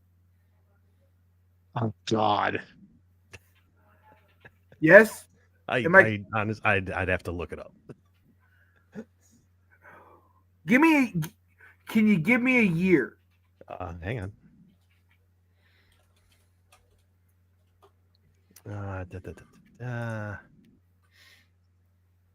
Hello, Wikipedia. Okay. He was let go in 2020. Was obviously not Tommy Tuberville. Nope.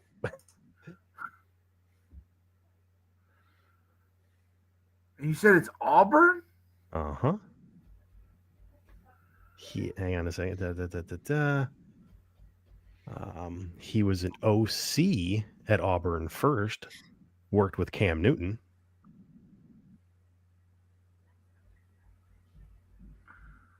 Went to Arkansas State, then ended up head coach at Auburn. Oh. Replaced Gene Chizik. That's the name I was thinking of, was Chizik. Yes, in 2013, he replaced him.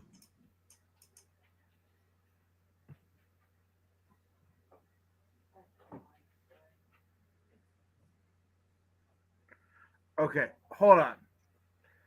Let's move past that. Okay. For a minute. Yep. After Billy Napier. Uh-huh. What school is that? That is our independent. Notre Dame. Uh-huh. Is that Charlie Weiss? See? Yep. Good old Charlie. Wow. Who was it you guys had guessed? You guys threw a name out there earlier for Notre Dame. I said, was it Kelly twice on this list? That's right. Was it Kelly twice? All right. Who's after Charlie Weiss? After Charlie Weiss, Florida State. Oh, Florida.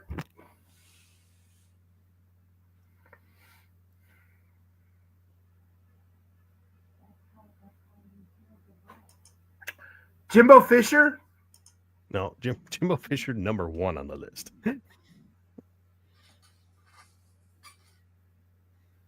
Is it after Jimbo and before the current? All right, let's pulling him up. Yes, he replaced Jimbo Fisher. So they paid Jimbo a whole truck of money, and then they had to pay this guy.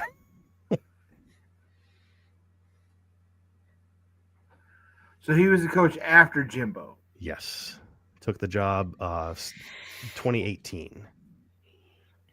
Got the buyout in 2019. A whole 2 seasons. oh my gosh. His first season, they went 5-7, and then started 2019 4-5, and was fired in November.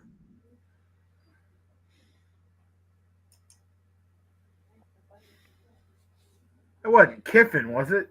Not Lane Kiffin. No, because Kiffin went to USC. Never mind. Also, I think I figured out who the Auburn one was.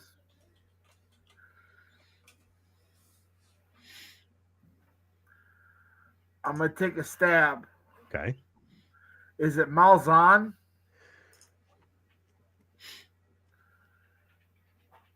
I'm not going to spell this right. Yes, it was Malzahn. Because he did coach at Clemson. Clint had that in the chat. I was Good job, gonna say, Clint, way to go, dude. Yep. And he also did, no, Bobby Petrino is not on the list. Hold on. Let's go down to the bottom. No, okay. I gotta give my brain a moment to think. Mm-hmm. So let's start.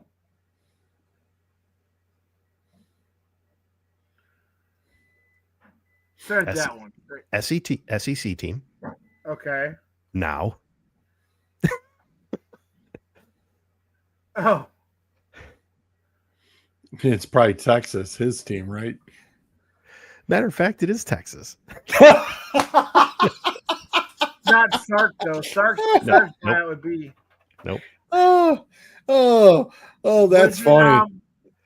Hey, at least I can Herman? sit there and get a stupid guess. Was it Hey, Bruce? you're no help tonight. Was it Herman?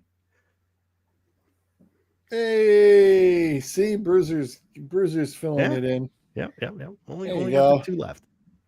So number 9, or sorry, it's technically number 7. Is Florida State, as we discussed. Number 9 is your Big Ten school, Indiana. Oh, whatever. Oh, Oh my Florida- God. Was Florida State the fat, chubby dude with the glasses? Sir, this is college football. You're gonna have to be way more specific than that. Are you talking about yourself? What the fuck? wait. Are we talking about the former head coach of Tennessee? Are we talking about the former head No. coach of LSU? He was like one of the longest tenured Florida State coaches. He was at Not Florida State. Jimbo Fisher. No. I was gonna say he was at Florida State 2 years. 2. He didn't make it through the second year. No, who was that? I was going to say, yeah, I don't remember who that Florida State head coach was.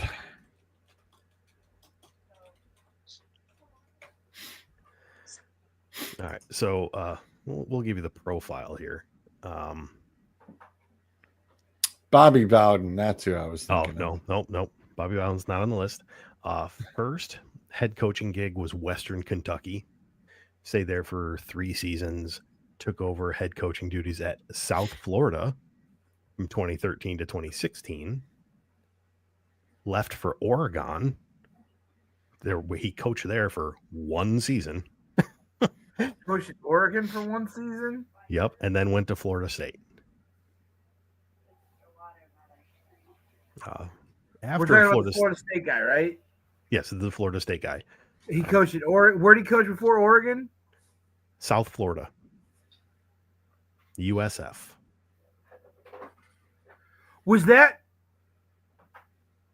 when USF made a push at the BCS? Okay, he was there 13 to 16. Let's see, 2 Didn't and or 10, the playoff, 4 because they and made a 8. push at the playoff the one year because it was Right. I'm going through the seasons here. 8 and 5. Finished 2016 10 and 2. That's the one. I know who that is. First double-digit win season in school history. Damn. Yeah, that is one William Taggart. Nice.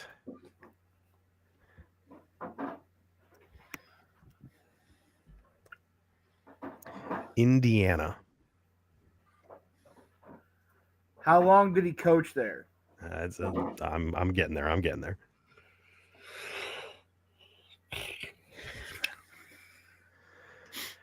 Okay. Is that Jimbo Fisher buyout the one from A&M? Yes. Good Lord. Okay. God, I want to be a fat football coach too. George, help me out.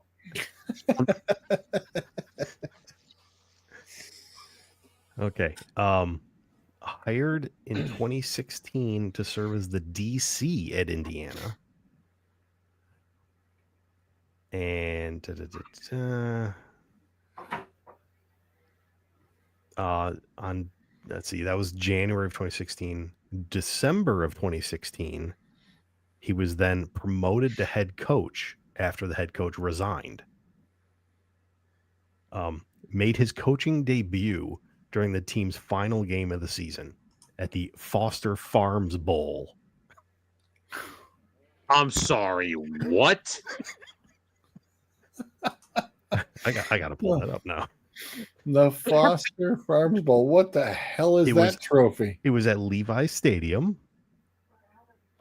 Wow. Was there for 2 seasons.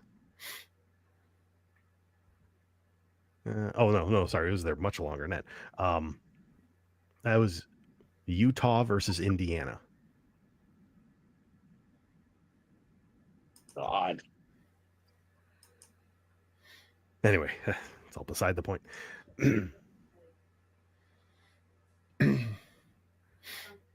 Okay, Indiana fired him after the 2023 season.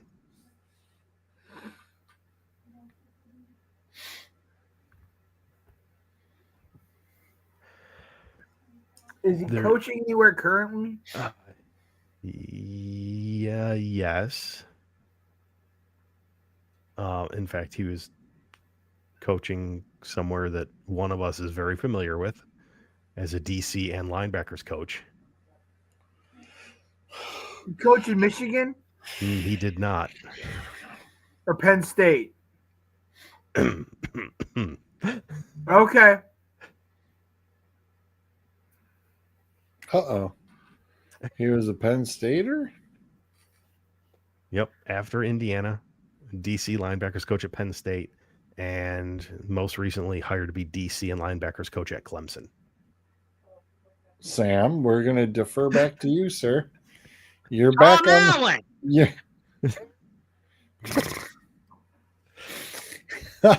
Hey, we just had to get there. I totally forgot. I always forget that Tom Allen coached Indiana. Damn it.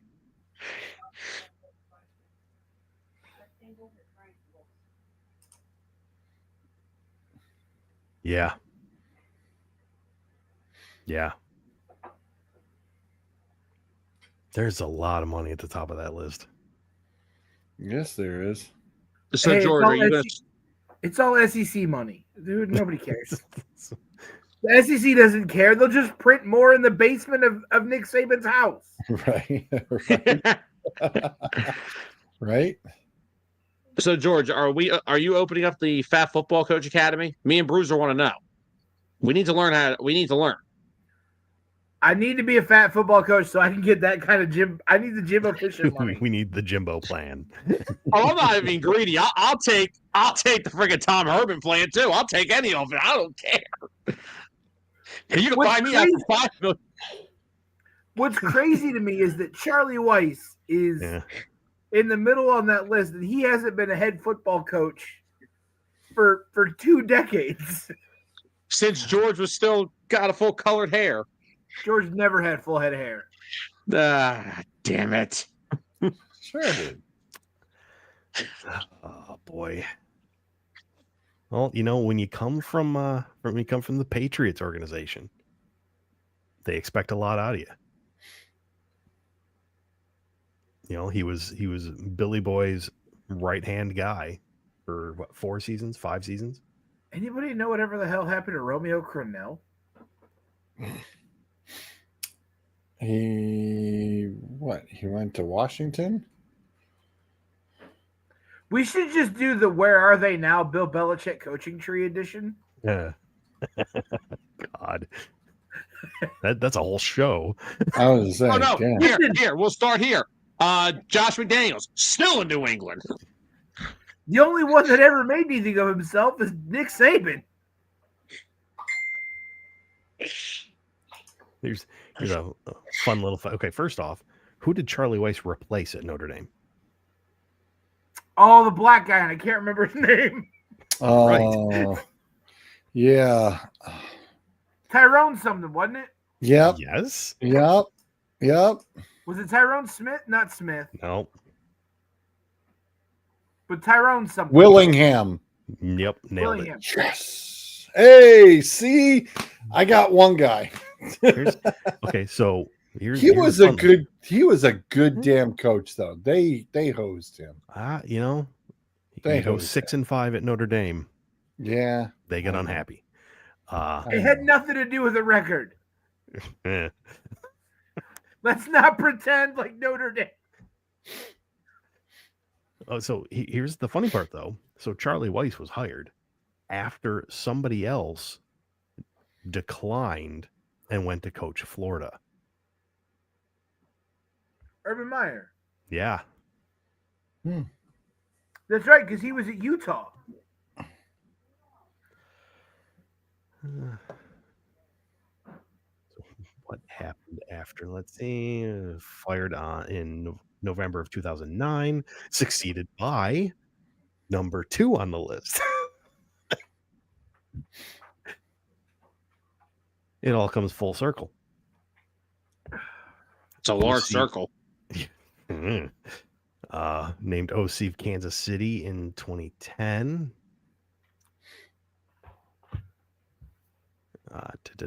Then became Florida offensive coordinator under Todd Haley. No, not under Todd Haley. Sorry, under Will Muschamp. Then head coach at Kansas.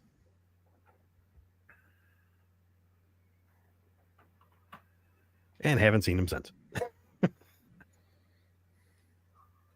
You got to be pretty bad to get run out of Kansas because Kansas is awful. Yeah. Yeah, they kind of just ask for the team to have a pulse. They really do not give a shit about the football program. His first year, he went 1-11. All you got to do, if you go 6-6 every year at Kansas, and occasionally give them an 8-4 season, and have a couple of draft picks every year, guess what's going to happen? You're going to be made statues of like Saban in Alabama. All you got to do is get them to basketball season, and they're fine. Like I said, 6-6, couple of 8-4 seasons. George, have you thrown that comment from Glint on the screen yet? That exactly what I said. He was black. Listen. Okay, Kansas. So we're talking Kansas. 1-11, followed up by 3-9. Was then fired at the end of September of the following year. 4 games in. Attendance had fallen to under 37,000 paid. He left his successor with just 39 scholarship players for the following season for 2015.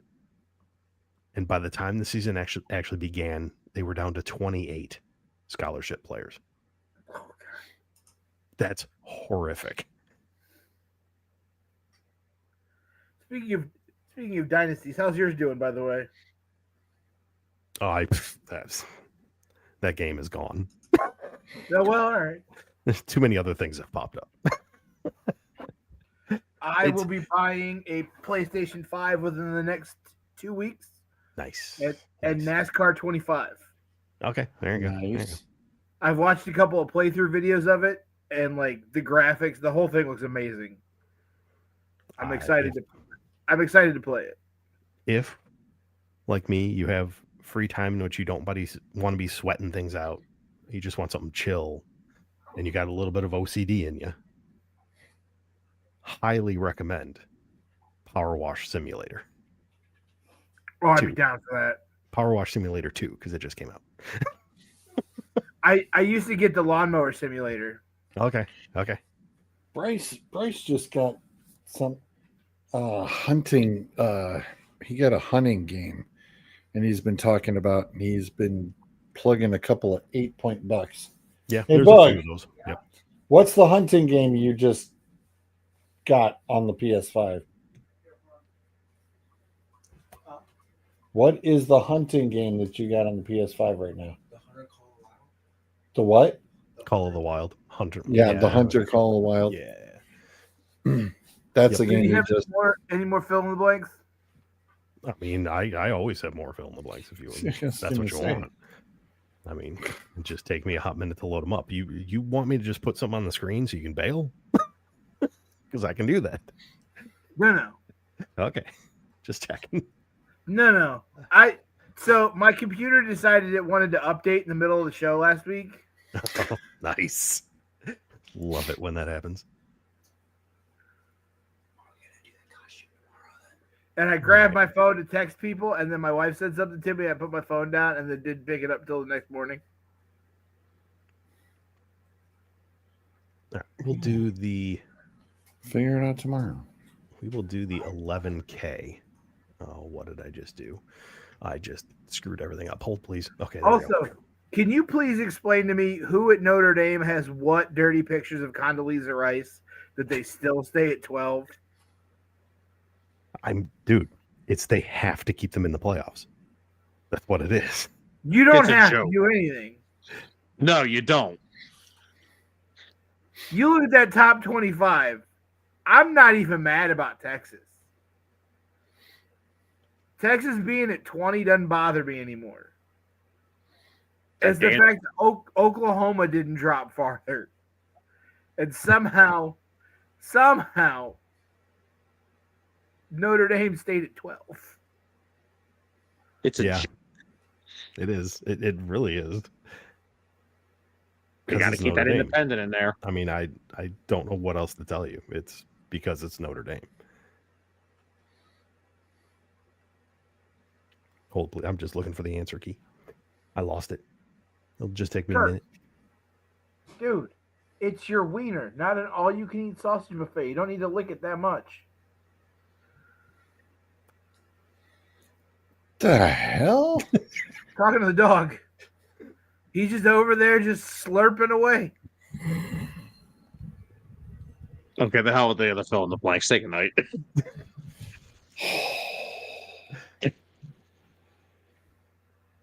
Now he's mad at me, so he's going to go upstairs and bug the girl child. Yeah, we've got this nice new little background, and we got a nice new intro now. I didn't get to see the intro. Oh, It's in the chat. It's in the chat. yeah. Put up, Cody.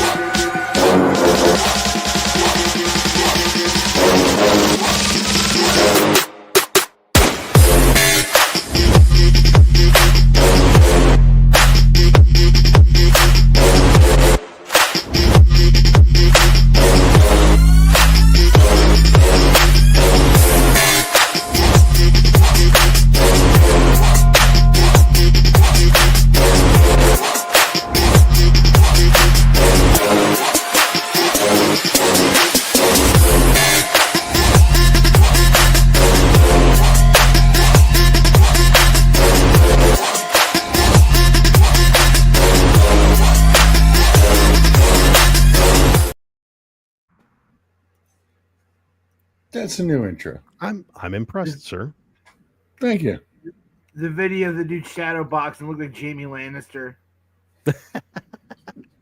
I just happened to stumble upon it. I was like, that'll work. It'll work.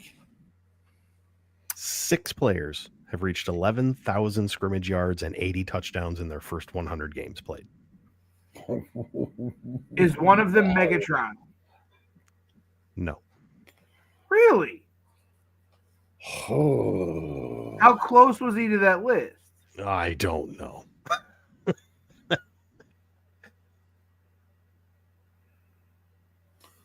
Huh. I mean, they're all running backs. They're all running backs? Yes. Oh, I'm going to take a really bad stab here. CMC's not on here, right? Because of injury. Is he on here? CMC is on this list. That's how I got the list. Oh, shit. I was Wow. He skeptical. hit it this year. Is Mr. Ironically. Barkley on this list? Saquon is not on this list. I didn't think so. Clint throws Marshall Falk on there. Marshall Falk is not on the list. Is Emmett Smith on Emmett the list? Smith. Yeah. I was say Emmett Smith on this. Emmett list. Smith is on the list. Adrian Peterson. Apparently, we're going up from the bottom. Marshawn Lynch? Nope. Marshall Falk. Nope. Jim Brown. Jim Brown is number 2. Good job, old head. Fuck you. Well, it's about at least you finally participated. The last one, you freaking Dude, I told you 0 on the CFP, man.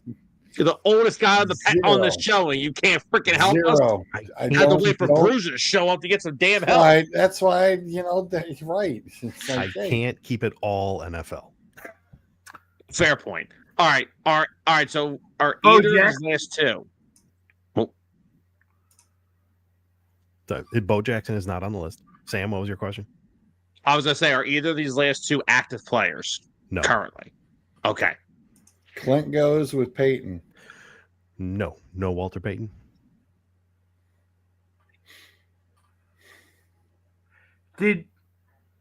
Weird question.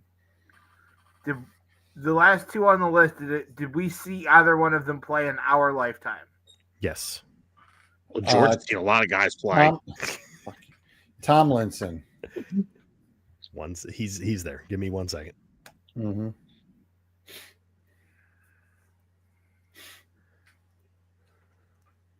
He's the big dog. Yep. Oh crap. Is it? I'm gonna take a stab at say either Jerome Bettis Incorrect. or Jamal Lewis. Also incorrect. Marcus Allen. It is not Marcus Allen. Is it the running back Sean Alexander? It's not Sean Alexander. I We're was, getting some I good was gonna guesses. say, I was gonna go that way, but I don't think he didn't get there that quickly. I don't think I'm just throwing a weird guess out here, and it's probably way off. It's not like LaShawn McCoy, is it? It's not Shady. Okay. But that's Like I not a said, bad guess. That's not a bad guess though. Yeah. That's what you ever have these. Those are the kind of guesses we miss. So I was like, let me take a stab at it. Tiki Barber? It's not Tiki Barber. That's another good guess. I'm going to throw this out here. The last one that we're missing, some of us have seen him in our lifetime. Night, guys. Last year in the league was 1993. Night, guys. All right, I'm back. I'll go Roger Craig. It's not Roger Craig. At least you attempted to guess this one. Well, now that I know we have to go pre-90s. I'll keep my jokes to myself. Yeah, Eric Dickerson. That's not a bad guess. That's not a big guess. Good job, Clint. Yep. Nice one. Hey, and that's a pre-90s kid. See? The hell with you, Sam.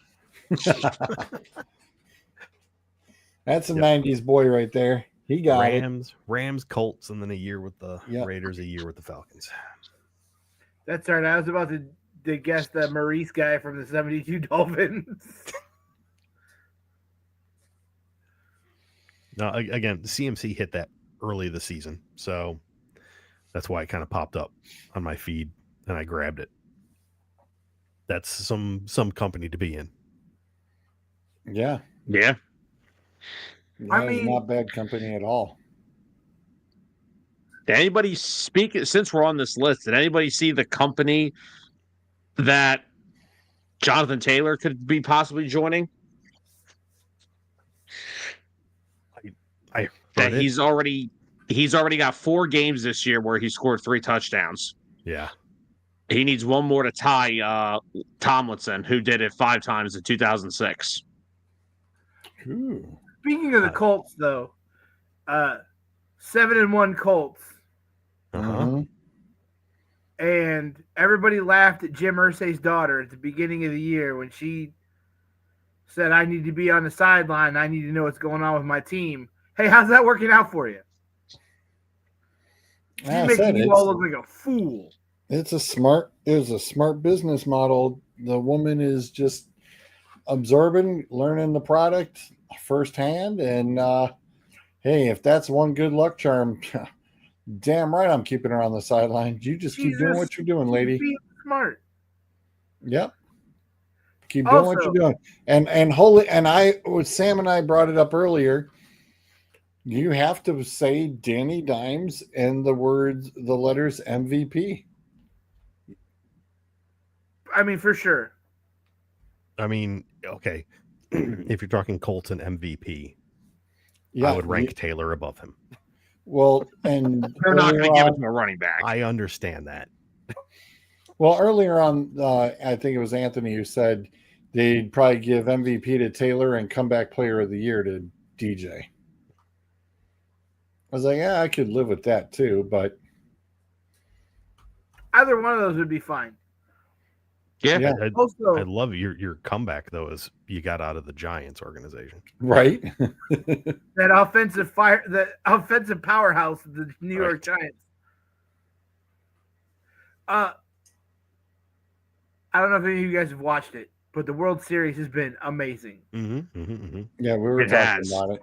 Just no more letting Brad Paisley do the national anthem, please. Fair enough. But listen, game 1, Friday night, a 9-run inning, and you hit the first ever pinch hit grand slam in World Series history. Sick. That's the video of that is fantastic.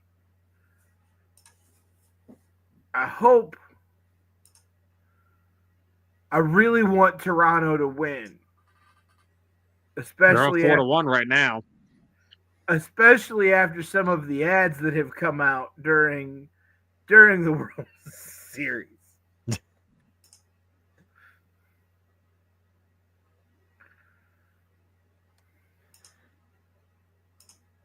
It's not often you can get me to root for Toronto for anything, but let's go Blue Jays. I'm for it. Me too. I don't necessarily I wouldn't be mad if the Dodgers won. I wouldn't be upset. They don't bother. You know what I mean? They don't bother me. Yeah, but there's just something about that Blue Jays team where I was listening to them opening day this year. I listened to them play the Marlins, then I listened to the Pirates game. And when I was listening to the opening day of the Blue Jays, they were talking about how just making the wild card was like their season goal. Just get in. Here you are. Aren't you up? They were up 2-1. Did they win last night? No, last night the Dodgers won that game. in So 18 they'll tie it up tonight. It'll be 2-2. innings. Yes. They played 18 innings last night. You'll tie it up, and 2 of the next 3 are back in Toronto. Win it in Toronto. Look, Mariners took a 3-2 lead out there. Look what happened.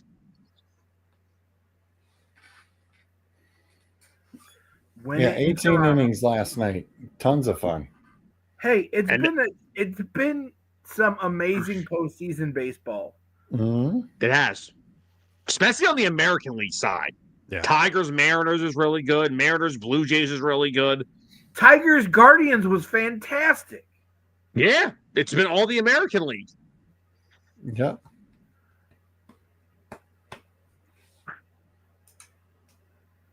And yet we can't seem to get I was talking to somebody at work about this today.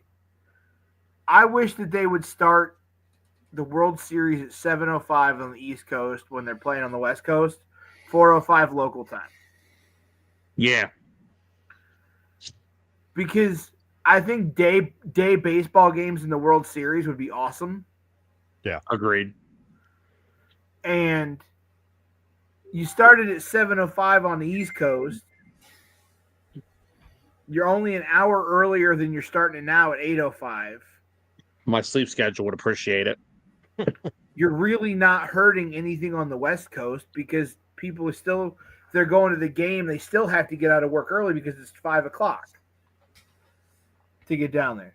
Yeah. 4:05. Started at 4:05, and if it's a weekend game, why not a 1:05 first pitch on a weekend for a World Series game? Yeah. You get a 1:05 first pitch on a Saturday for a World Series game, you're going to pull some people away from some subpar college football games. Absolutely. Oh, absolutely. Yeah.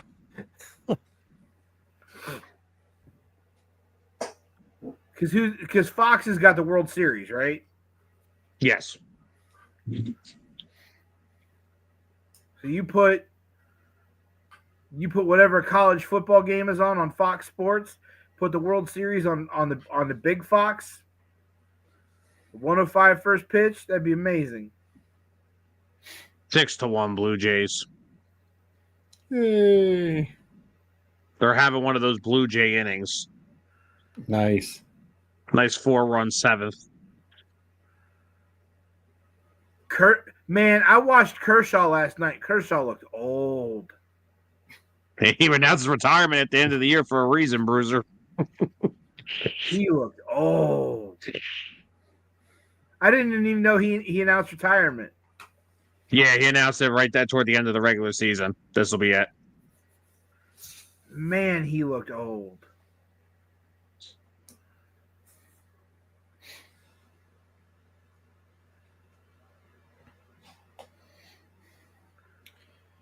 Also, championship weekend in NASCAR this weekend.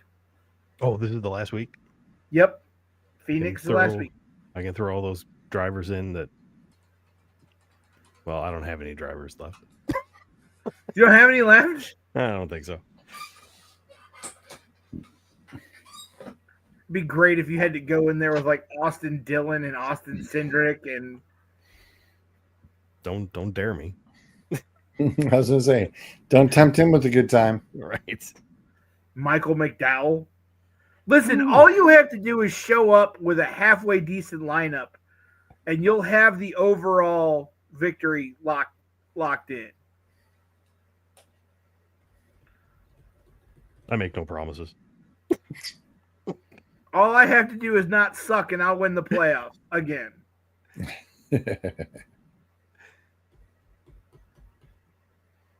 Speaking of sucking, So my wife's about to do.